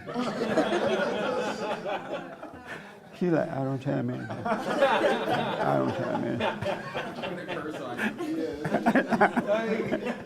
Are you talking to Satan? Oh, all right. Yes. Yeah, so I had to realize that the hard way. Of course, I asked God for knowledge about it, and then It was fun for you, but it was hard for him. Yeah, it was. I was putting him on hell for sure. Yeah. Well, he wasn't. He wasn't affected. I think he was. You tried to put him in hell. Yeah, I tried to put him on hell because I thought I knew better than him. But Yeah. once I realized I don't know it better than anybody, not even than myself, like I just had to completely let my ego go completely on. to like the core. So yeah, and live by faith in every single moment. Amazing. So, yeah. My little friend wanted to respond to all thoughts are lies. I saw your hand, right? Do you believe that all thoughts are lies? Yes, now I do. Now you do? And what is it like to know that? What does it feel like to know that all thoughts are lies?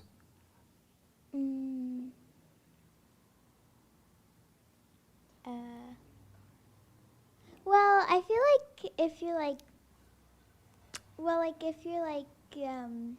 I know, sitting down and you're like, oh, well, tomorrow I have a doctor's appointment, and you say that in your head, well, that can be like a thought, but if something happens and if you don't go, then I don't know, like, then that would be a lie.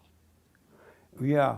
And so, like, when you sit down and you think about, oh, I have a doctor appointment, it's enough to know you have the appointment, but you don't have to keep saying it in your head. Yeah. And so if it does happen, fine. If it doesn't, fine. Right on. Nice. How's everything else going? All right for you? Yes. Good. Are you back in, you're homeschool, right? No. You going to school now? Yeah. Do you have to wear a mask at school? Yeah, but I usually put it under my nose and the teacher doesn't say anything. Good. Just like me. That's right. Okay. Yes, Mary. Oh, hi. Oh, hi. How's everyone? Anyway, I have something totally off topic here. You know, you promote entrepreneurship, right? And I've been in this situation, church environment with you for 20, 30 years. Right. Over that time, I've always done businesses. So I do travel businesses, I do cruises, I do helping people with their health businesses, et cetera, Right. et cetera. And when I hear, like last week, kind of a disparagement on businesses from you, I wasn't happy with that. I mean, you promote.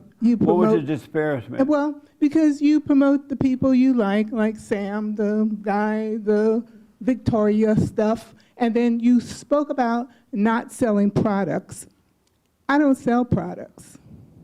So I am a small business person, and I help people with their health.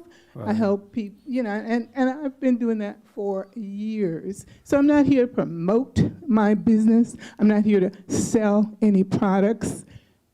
That's it. So for anyone who thinks I'm trying to sell them a product, don't speak to me. But it's my business to try to help people, just like it's your business to try to help people. Right. So. And so why were you disparaged over that announcement last No, week? I said you were disparaging of people. Were you offended by it though? It sounded like you were offended. I was offended. Why were you here last Because Sunday? I certainly was. Why were you offended? Because why do you have that kind of input to people that they are selling products? I mean, it's like, But why were where'd you that come offended? from? I'm so glad you're doing this.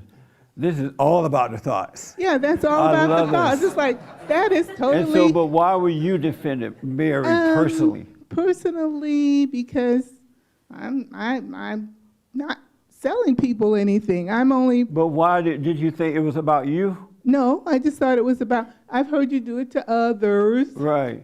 So did you think it was about you though? No. But why were you feeling offended then? Well, I'm not feeling so offended. I'm just No, you feeling, offended. It's I'm all offended, over you right now. But I'm You feeling are the- like I'm trying to find out why. Why? Yeah. I don't know why. It's because it's always. You offended and you don't know why? Well, I know why. Because it seems like in some fashion, when you talk to people about things, they want to put you down personally. And so I just kind of. I don't know what you're talking about now. Well, I just feel that. I feel it. So when you it's talk like to it's people about your personal. product, they want to put you down? No, but when I hear it from someone else has a business, you're in business, you have a business, you're doing things. I'm not quite, because of time, I need you to tell me why you took it personally. I don't know. I just did. But don't you want to know why you did that? Yeah, I would like Why to not? know why I did that. But You didn't ask the Lord to show you all week why you took it personally? Yeah, I did. But What did he say? Well, he said it's not really about me. It's Not about, at all. No, it's not really I about me. already It's promote about your the business other anyway. people. Yeah. And so, but I just want to bring it up. But you offended though. Yeah, I just really don't like it. I think it's Why don't you like it? ridiculous. Really? I don't know why I don't like it. I just don't like it because there's no reason for it. You don't even know why you don't like it? Well, I suppose I don't like it because there's just no reason why people should So be. you took it, did you feel like it was about you? No, I didn't feel like it was Well, how about you get me. mad about somebody else then? You don't even know what it was about. Well, I'm going to be like Black Victoria now. I think it's about people just being disparaging overall. What does that mean, disparaging? Putting. Okay, so I made the announcement last week that if when y'all come to church here, don't be loaning people money thinking that just because they're in a church, in my church, and they grinted at me and that they a nice person, you don't know them, right? And then when they don't pay you back, you blame me for it. Or you blame everybody at church. Or don't be doing business with people thinking that, oh, this must be a good person because they go to bond. If you have any doubt, you can ask me. Or don't do it, and then when it go wrong, you blame me. That's been happening, Mary, but I wasn't thinking of you at all. You were the last person I was thinking about because I've helped you promote your business a lot over the years. Exactly. So why, I don't know why, it wasn't even about you at all. Okay, so, but I mean, it's just, so. And this stuff is really happening. I'm hearing from people. Right, but it's just to clear the air then. So Clear what air? Clear the air that when you talk to people about something, if they are not interested, they're not interested. But there's no reason why you can't promote something. I don't. Why, I need a drink.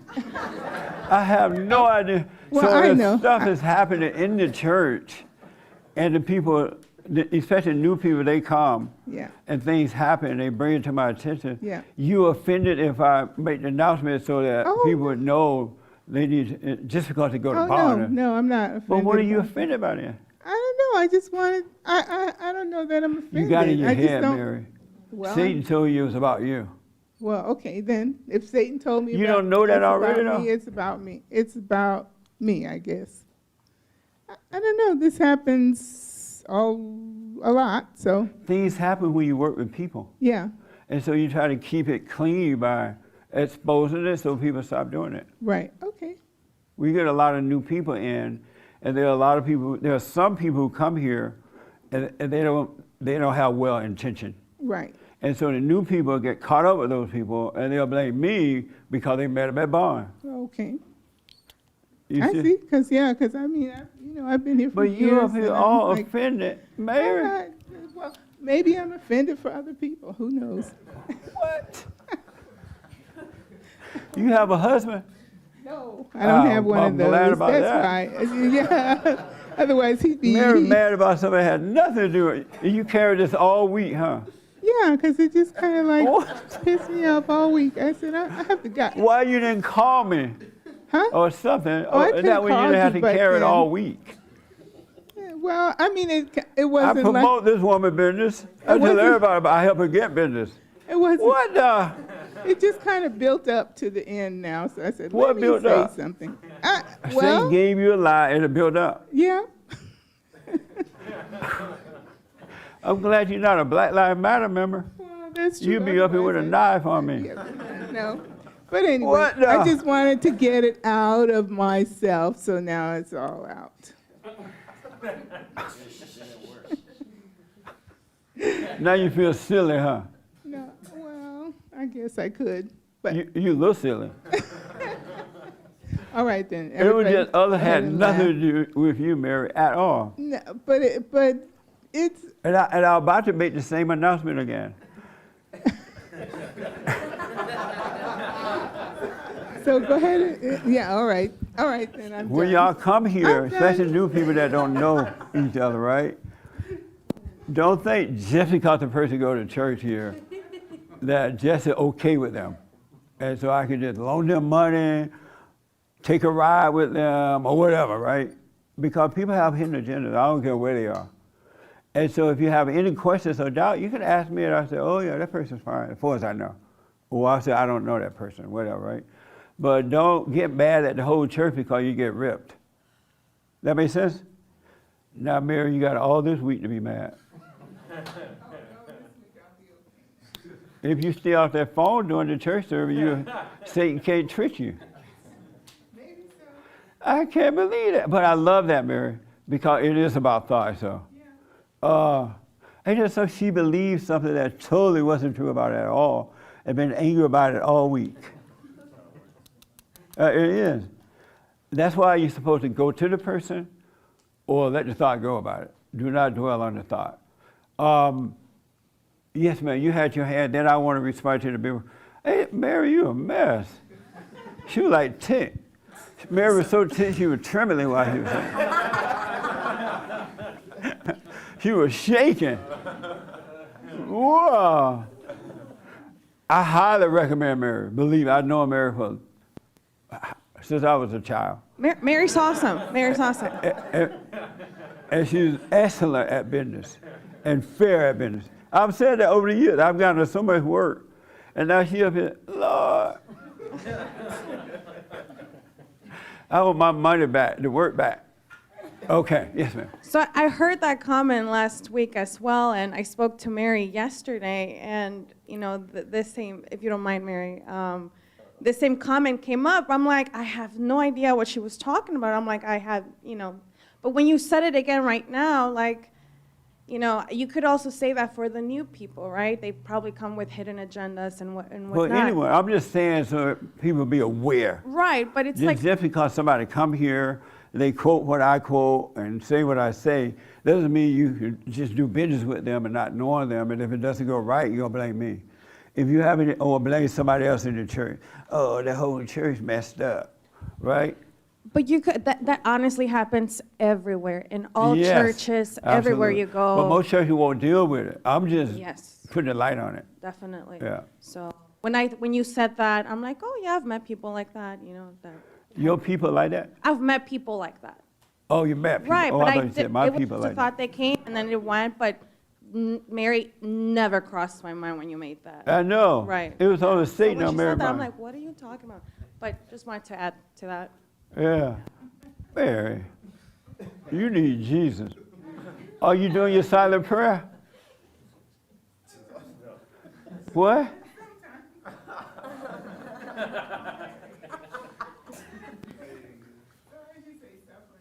Stuff in there, man. Mary. So let me tell you this. Joel, you had your hand? Just quickly, because I think he brought like a good conversation. I forgot his name in the back. Joe. Joe, you have changed so much, man. It's amazing. You're doing the prayer, right? Not consistent. Why don't you do it? Look at the change that had already taken place. Don't stop doing it, man. No matter what, stay with the prayer. All right? Yes, Joe, go ahead. No, you were just saying about the stoplight thing. I think it's a good conversation because I think it's gonna make possibly make things a lot more clear.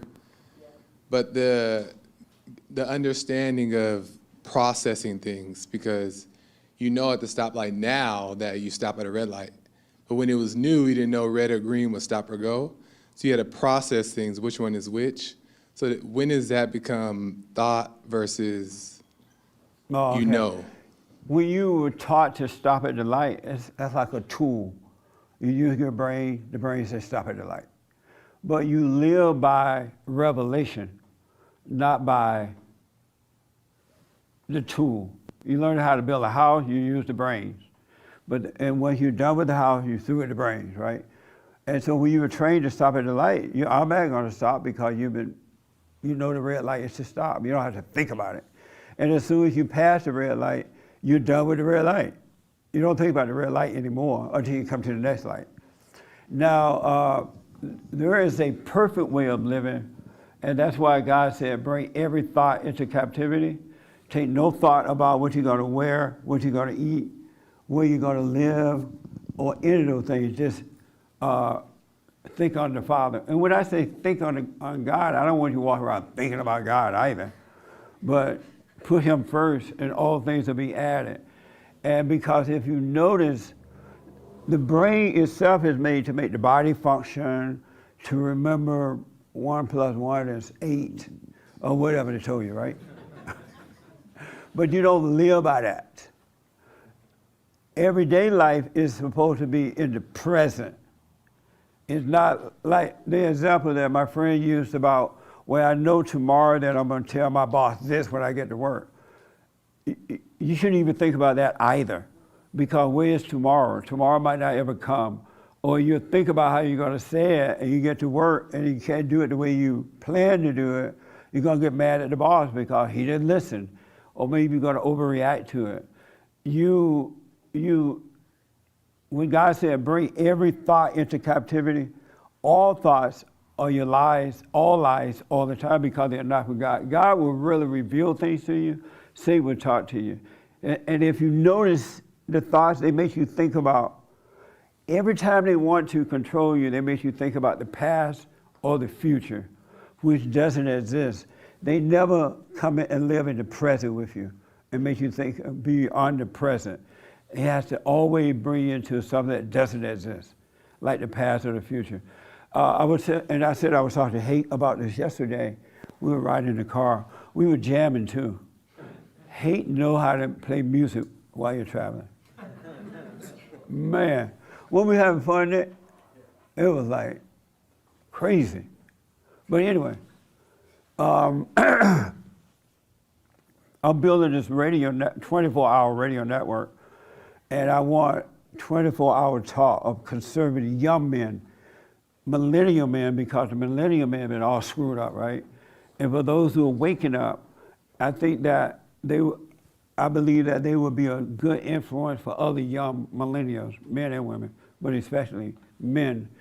And so I was telling Hate that it's amazing how when I travel around the country and give speeches and things like that, that the liberals, the children of the lie, they are always training the young people to be little liberals, to think like them, to act like them, to see and believe what they believe. And so when they grow of age, they just carry on evil. But when I go to conservative events, Republican or conservative event, it's always the old people. And I ask them, where are your children? The kids need to be hearing this. They need to be getting involved so they can carry on good in the same way that the evil people promote evil through young people. But they don't do it. And so what happened is the evil people end up stealing Christian children and brainwashing them and using them for evil. And so I was thinking, it's amazing to be building this network of young men who are going to not be afraid, love God with all their heart, soul, and might, and it's going to have a major impact because it's of good. It's going to have a major impact upon society. And we got to start training the young. Parents should be teaching their children in the right way to go. And so we're starting next show in January. And I'm really happy about this, but the point I want to make, I didn't grow up thinking that this is what I was going to do.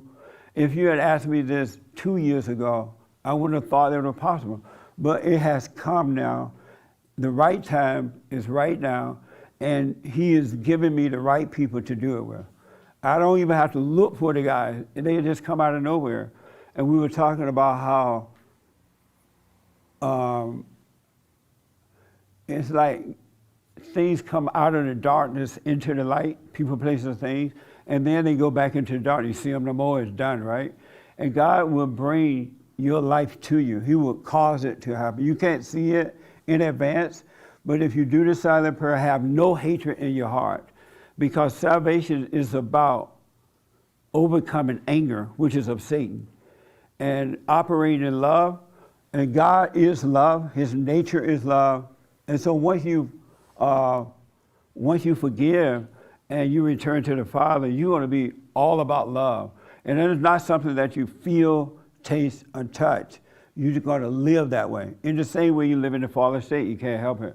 And it's just going to be amazing what's going to happen for you naturally, because he's given us all something to do. But if you live in your head, or you've been trained that this is that, go to college, do this, you're going to miss the real purpose that he has for you. And it's all for the good. Because Satan is working for the bad, and he worked through people. Likewise, God is working for the good. He'll work through people too. And he doesn't need you to be that way, but he wants you to be that way, because he wants to create paradise on earth. Paradise is here on earth, but you can't see it if you have anger. And so just like this, when Bond came about, I don't know where, it just came out of nowhere. When I give talks around the country or when I'm on the radio, I'm surprised at the words that come out of me. Because as I'm teaching, I am learning too. Because really, when I look in the mirror, I see Jesse. It doesn't look like I have any sense. I don't know, so I know it's from him. And so I want you to know you got to overcome. You don't have to, but you must go and forgive so you can live a life of love. And it's a light unto your feet. It lights up your soul and allows you to just live in the present. And you will see, because you will see that all thoughts are lies. You can't or shouldn't convince yourself that all thoughts are lies, because if you convince yourself of that, you don't know that it's true. But if you let the light shine on it, you'll see that it's true. The light will shine on the darkness. And the light will show you that the darkness is a setup, it's a lie, don't believe it. And you will naturally let it go past. Because now you have the power of love to overcome all things, and he will cause you to overcome all things. It'll happen naturally. He doesn't need your help in it at all. He just needs you to be still and know him, and he will guide you. It's so amazing. It's just so easy that there are no words to explain it. But all thoughts are all lies all the time. And when you come into the light, you're going to see that. And then seeing it is going to cause you to reject it. Resist the devil and he'll flee from you. All thought. And I understand the question about, what about the stoplight? What about, I understand that. Don't try to figure this out. When God said bring every thought into captivity, he meant that. But he's not talking about the stoplight. He's not talking about using the brains to remember how to build a house and all that. He doesn't want you to live in the darkness. He wants you to live in the light. And anyone, it's like Mary all pissed about nothing. Mary know I love her. I've helped her in many ways with business. She can promote her business. She know that already. But Satan got to her last week about something and she believed it. Maybe it was the word product that got to her. But I just used that word, Mary. I couldn't think of another one.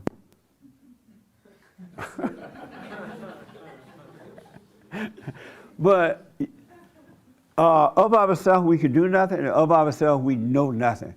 And you ought to see in the light that you know nothing, and that you can't change anything. But you're going to be happy to see it. Because to let go of that is freedom. To just live is freedom. To just have a wait and see attitude about all things. Like when you want to talk to your boss about whatever. What's your name again? I'm sorry.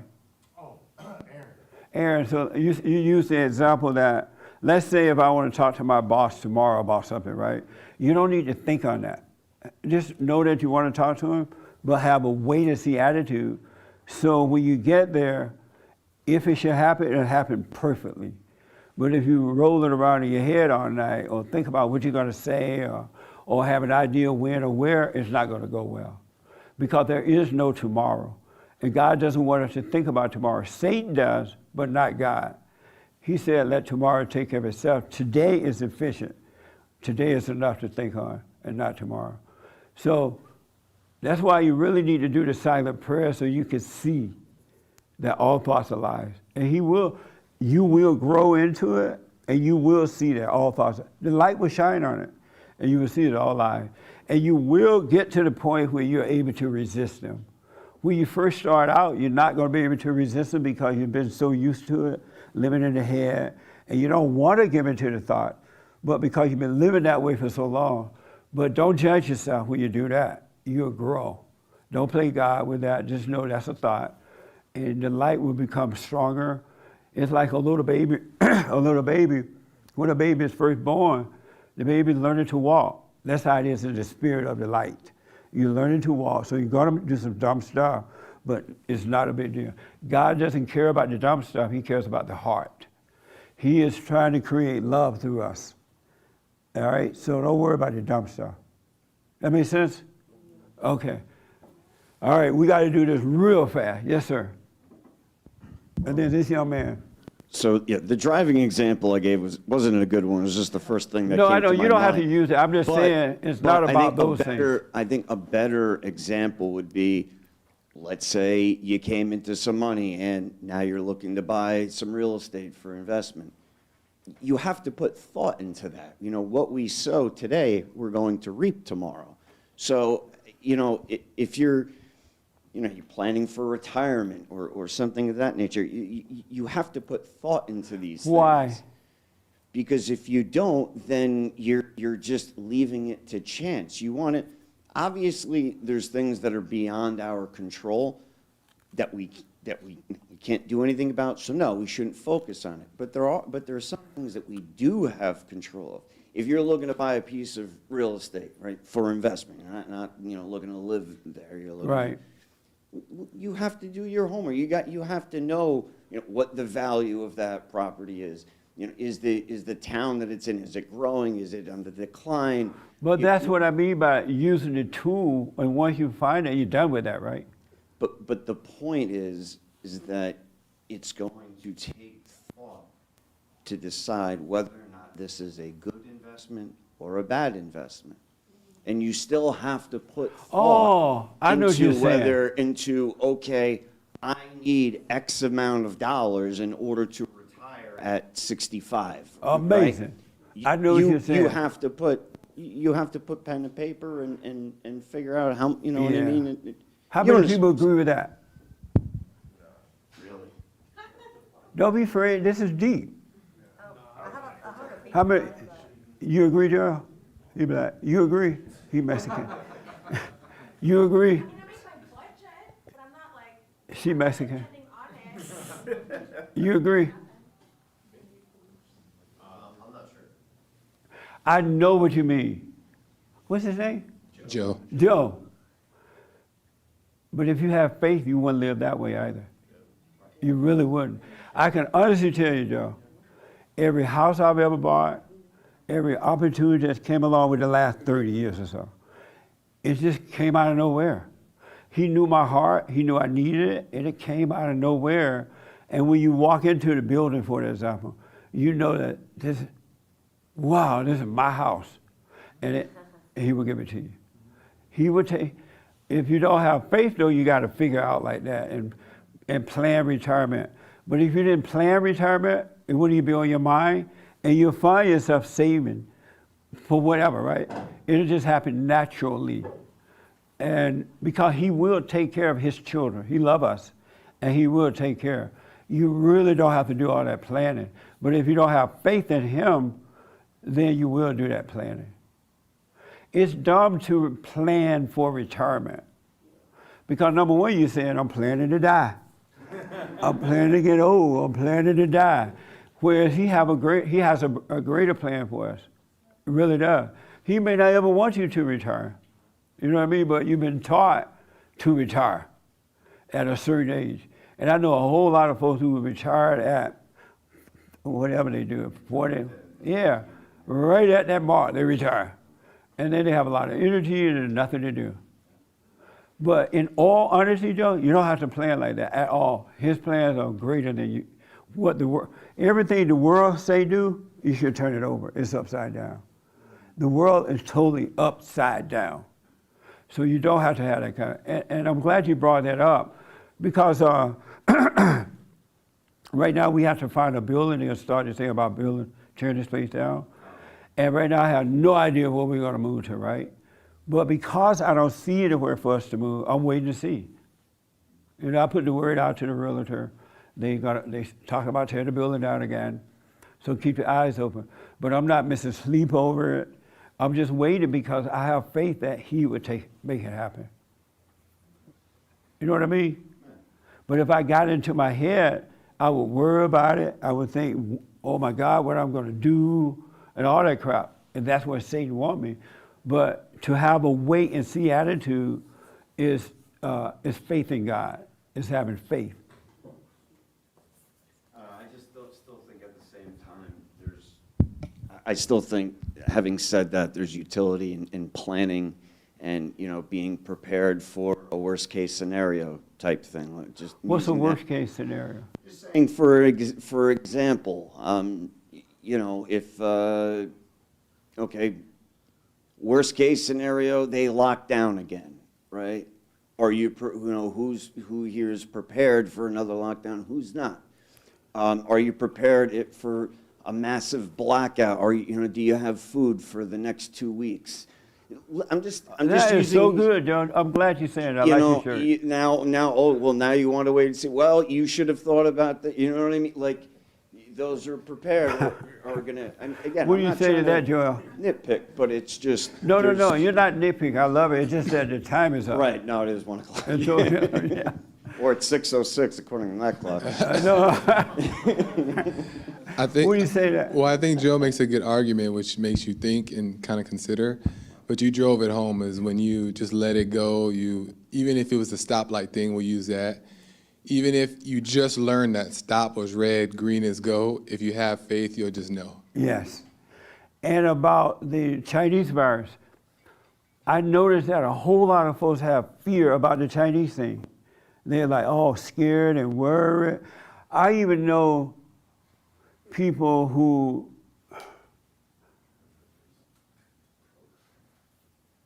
well, I better not say it in this church, because y'all, somebody get mad. But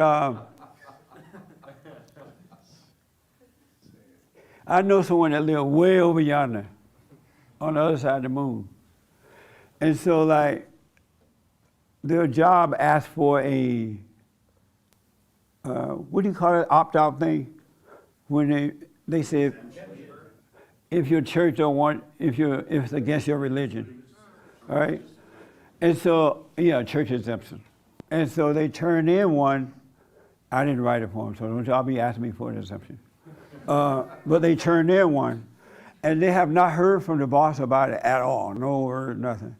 And they went to the boss and said, oh, what about my church exemption? I'm like, you fool. Don't go to the boss. Leave it alone. First of all, you're developing faith by having an attitude of wait and see, right? And secondly, by going to these people, you bring more attention upon yourself, maybe unnecessary attention, because the boss might not really want to get rid of you, so he may work around. You never know what God would do for you, right? But because this person didn't have that strong faith, they went to the boss and brought their attention to the boss. And I'm like, He's like, I wanted to know. Oh, but no, wait and see. But sin was making them feel anxious and feel like they got to know, they couldn't wait. Wait upon the Lord. He'll take care of you. He really will. He really take care of his own. He really does. In ways that will blow your mind. But you have to have a live in the present, wait and see attitude about all things. All right? All things. All things. He loves us. Really. And Joel called the show, you heard me call about giving a speech, right? I've never written a speech. I make notes if I want to tell you guys about an event or remember, but I don't make speeches because I want to see, first of all, do I really believe in God? If he want me to say something, he'll work through me. And and 31 years have gone by, it hasn't failed yet, not one time. And when I go give speeches, all I want to know, what is it that you want me to talk about? And they say, talk about this or that. I don't study for it. I don't learn. I just wait and see. And you're going to see God is with you. God's way and the world's way are totally different. It's not the same at all. Really. All right? Last word. This your first time here? Yeah. Where you from? I'm from New Jersey. New Jersey? Yeah. Wow. Any question or anything for me? I struggle like a lot with what you say about sin, like when you return to the Father, how you can't sin anymore. Right.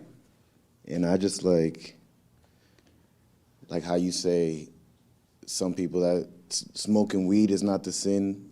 If not, it's like judging is the sin. Yes. I just wanted like to clarify that. I don't really know what you mean by all that. You smoke pot? No, I used to. Oh, okay.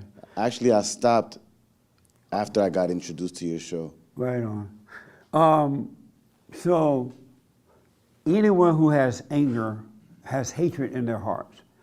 And in that fallen state of hatred, which is the nature of Satan, you make a decision, you're judging, you live in your head, you worry. And because of that, and you've been turned away from the light. You've been turned away from God. So you're living in darkness. And so in darkness, whether you're aware or not, you're trying to find something to make you feel better, to escape reality. You can't handle the real deal, right? And so you need something to make you feel better. So you use pot, sex, robbing, whatever. People get excited about robbing people or beating someone up, right? But it's just a form of escape because you're in the darkness and you have fear and all that stuff. Mm-hmm. And so, but when you go and forgive, realize that, get to know yourself and realize you're playing God by judging yourself and others, and go and forgive, you'll come into the light. And so what happened is, when you can admit that you're wrong for anger, God will change your heart from anger to love, which is of his nature. And then all the pot and all that eventually fall away. The sin is not the pot. It's not being a lesbian. It's not being a homosexual. It's not being a robber. The sin is the anger of the heart. You've been turned away from God to play God. So when you forgive, he will forgive you and give you love. And love is more powerful than anything. It changes everything. I understand. But the preachers have told everybody, and the parents and the Bible thumpers, they have said the sin is what you do. And a lot of people are trying to change that. And they can't change it. And so they get frustrated when they can't change, thinking that that's the sin. But the sin is take place in the heart. Salvation is of the heart. Overcoming anger and coming back to love, returning to the Father. And then all that other stuff will fall away. Also, like, how would you know when you fully overcome anger? Good question, man. Number one, you ought to be able to see. Because God will not let you see if you have not confessed that you have this anger. Go and forgive, because he won't let you see. Because that's the nature of Satan. You're not going to let Satan's children in, right? So the first thing going to happen, you're going to wake up. You're going to be able to see. And then once you can see, he's going to separate the real you from the not you, that spirit of anger. You start to grow away from that. And so at first you may fall into it sometime because you still fall into thoughts. Don't judge that. It's just that you've been accustomed to living in your head for so long.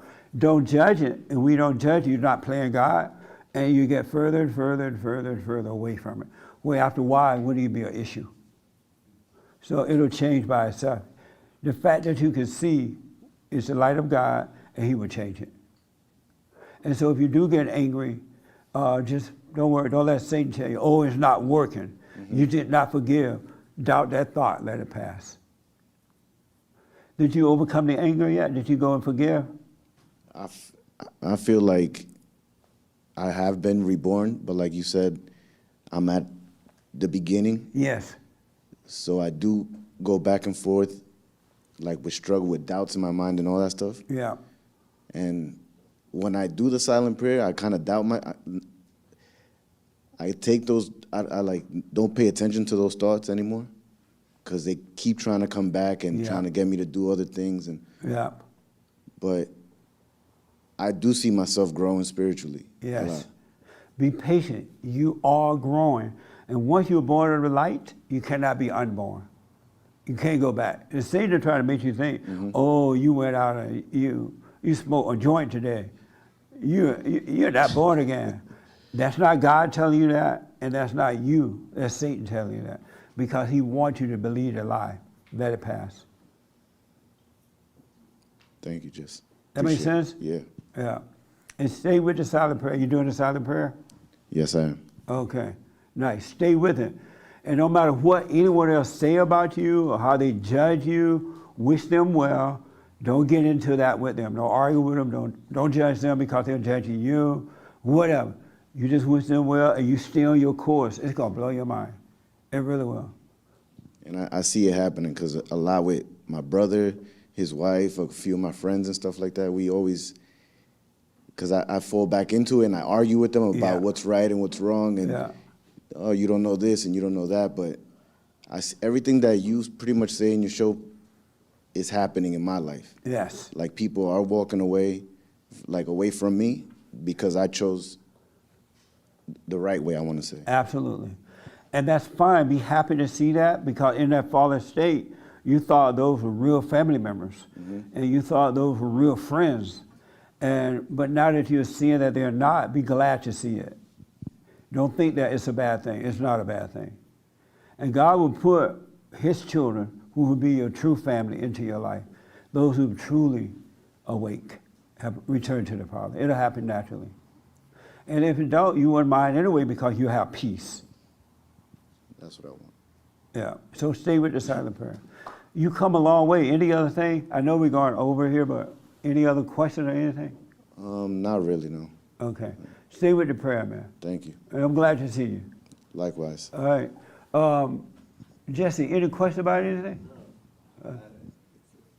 It's all amazing. Oh, amazing, huh? Yeah. Right on. And you didn't know, you thought, Sammy, you're going to be a loser? No. Oh, you never? I just was just you and your brother thought that about him, right? Oh. Well, I met him through him and his brother. What's his name? Eric. Yeah. Yeah. Eric. And, yeah. And Oh, you met Samuel through them. Exactly. Oh. And so I didn't really hang out so much with him. Oh, I see. Back in the day, but now a lot more. He actually introduced me to you. Right on. Yeah, everything's been amazing since. And Okay. I brought you Sam too. I know. Yeah. You're amazing. Thank you. All right. So, in closing, Holly, did you have your hand? Yeah, like 3 times. I thought I saw it, but now you mad, right? No way. Oh. Are you mad? Real fast, Holly, to be fair to you, because I thought I saw your hand, but I thought it was Samuel shining head. I thought just maybe wanna- you were just doing this. Right. Yes. I just want to say, when you look at all other creation of God's, like the horse is not thinking, where am I going to get my meal? He That's just follows right. his master.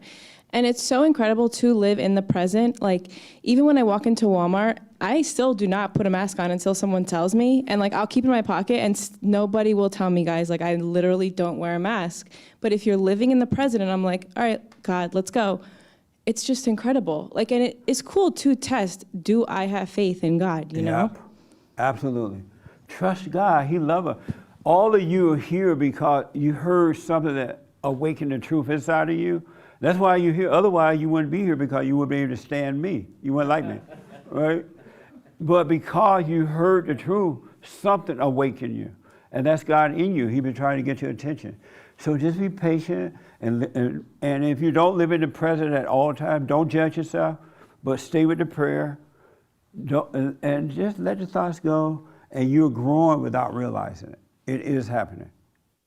All right? It's happening. And I'm telling you this as a witness, but when I was going through it, I didn't have anyone to tell me. I had to do it all by myself, just me and the Lord. And I'm so glad I did. All right? So when you have this fake joy and this so-called fake unhappiness, they are both imposters. Treat them all the same. Let them pass. Endure, endure, endure, endure. All right? So I'm so out of time. If anybody else had their hands, I'm sorry. I'll get you next week if you come back. All right? Stay with the silent prayer. Learn how to endure pain. Relax in the pain. Keep going what's in front of you, and it'll all pass. It really will. I was at the bank the other day, and Holly just made me think about this, and we all had our masks. And this woman came in to do her, make a deposit or whatever, and she didn't have a mask on. And so the teller started overreacting. And then so she told the manager, that lady don't have a mask. And the little manager ran out from behind. And he like, miss, you got to put your mask on. She's like, no, I'm not. She was all loud. And this just got everybody's attention. Because the voice vibrated all over the place. He's like, but miss, if you don't put it on, we can't service you. Don't discriminate against me. You can't discriminate against me. And he was all shaking because she's so loud. Everybody looking, everybody lying scared. And then he said, well, you have to put it on. It's a law. No, it's not. It's not a law. There's no law that says I have to wear a mask. And the little manager got really scared and ran away. And the next teller told her, come on up, ma'am. And then I said to her, miss, you're right about that. We shouldn't have a mask on. We don't need to have a mask on. And she like, thank you, sir. Thank you so much. I'm from Iran. And that's what they're doing here in America is exactly what they did in Iran. They take one little freedom away and another little freedom away and another, and the more you give into them, the more you're going to have to, and then they end up raping us in Iran because we lost all our freedom by a little bit after a little bit. And you don't need to wear a mask. These people know that. And if they try to make me wear a mask, I'm going to sue them. And they know they can be sued. But if you go along with it, they're going to take advantage of your weakness. And I'm like, right on. But they left her alone. They backed off. Isn't that amazing? So she's right. If you're afraid, you're going to put the mask on. But if you're not, you won't. Really. All right? So do the silent prayer. I want to say I'm sorry that we went over, but I'm not, because hopefully somebody was helped. Announcement. A men's forum this week? What? Is this Thursday the first Thursday? Already? What the? Okay, men's forum this week. Are you going to be here this week? I'm leaving Tuesday. Oh man, you're going to miss it. The Thursday night men's forum, amazing. Are you going to be here? Such a good time, I might even extend my flight. Oh, okay, it's going to be amazing. Oh man. God have mercy on you. Nah, I'm playing. So men's forum this week. Thank you for your super chats to D-Live. We'll read them tomorrow. If you are interested in doing an intern with Nick, let Nick know, because I need to put somebody in his place. Because come January, he's gonna get his own show. We're gonna do it, unless something happens I don't see yet. And we need to have someone to take his place. So you need to do the intern thing first, so we see. And listen, don't come here thinking that we're not like regular folks. Because we're gonna hurt your feelings. Sometimes I'm gonna yell. I'm gonna say Joel didn't do that. All kind of stuff. But it won't be in the backstabbing and all that crap. But we're just regular folks, right? Am I right about that, James? Yep. Yeah. So if you're interested in talk to Nick about it, send him your resume or something like that. What else? So the men's forum, thank you all for supporting us. Well, we need your support, so thank you all. And I'll see you tomorrow on the radio, folks. Thank you for tuning in. Appreciate it. And thank you all for coming. Amazing.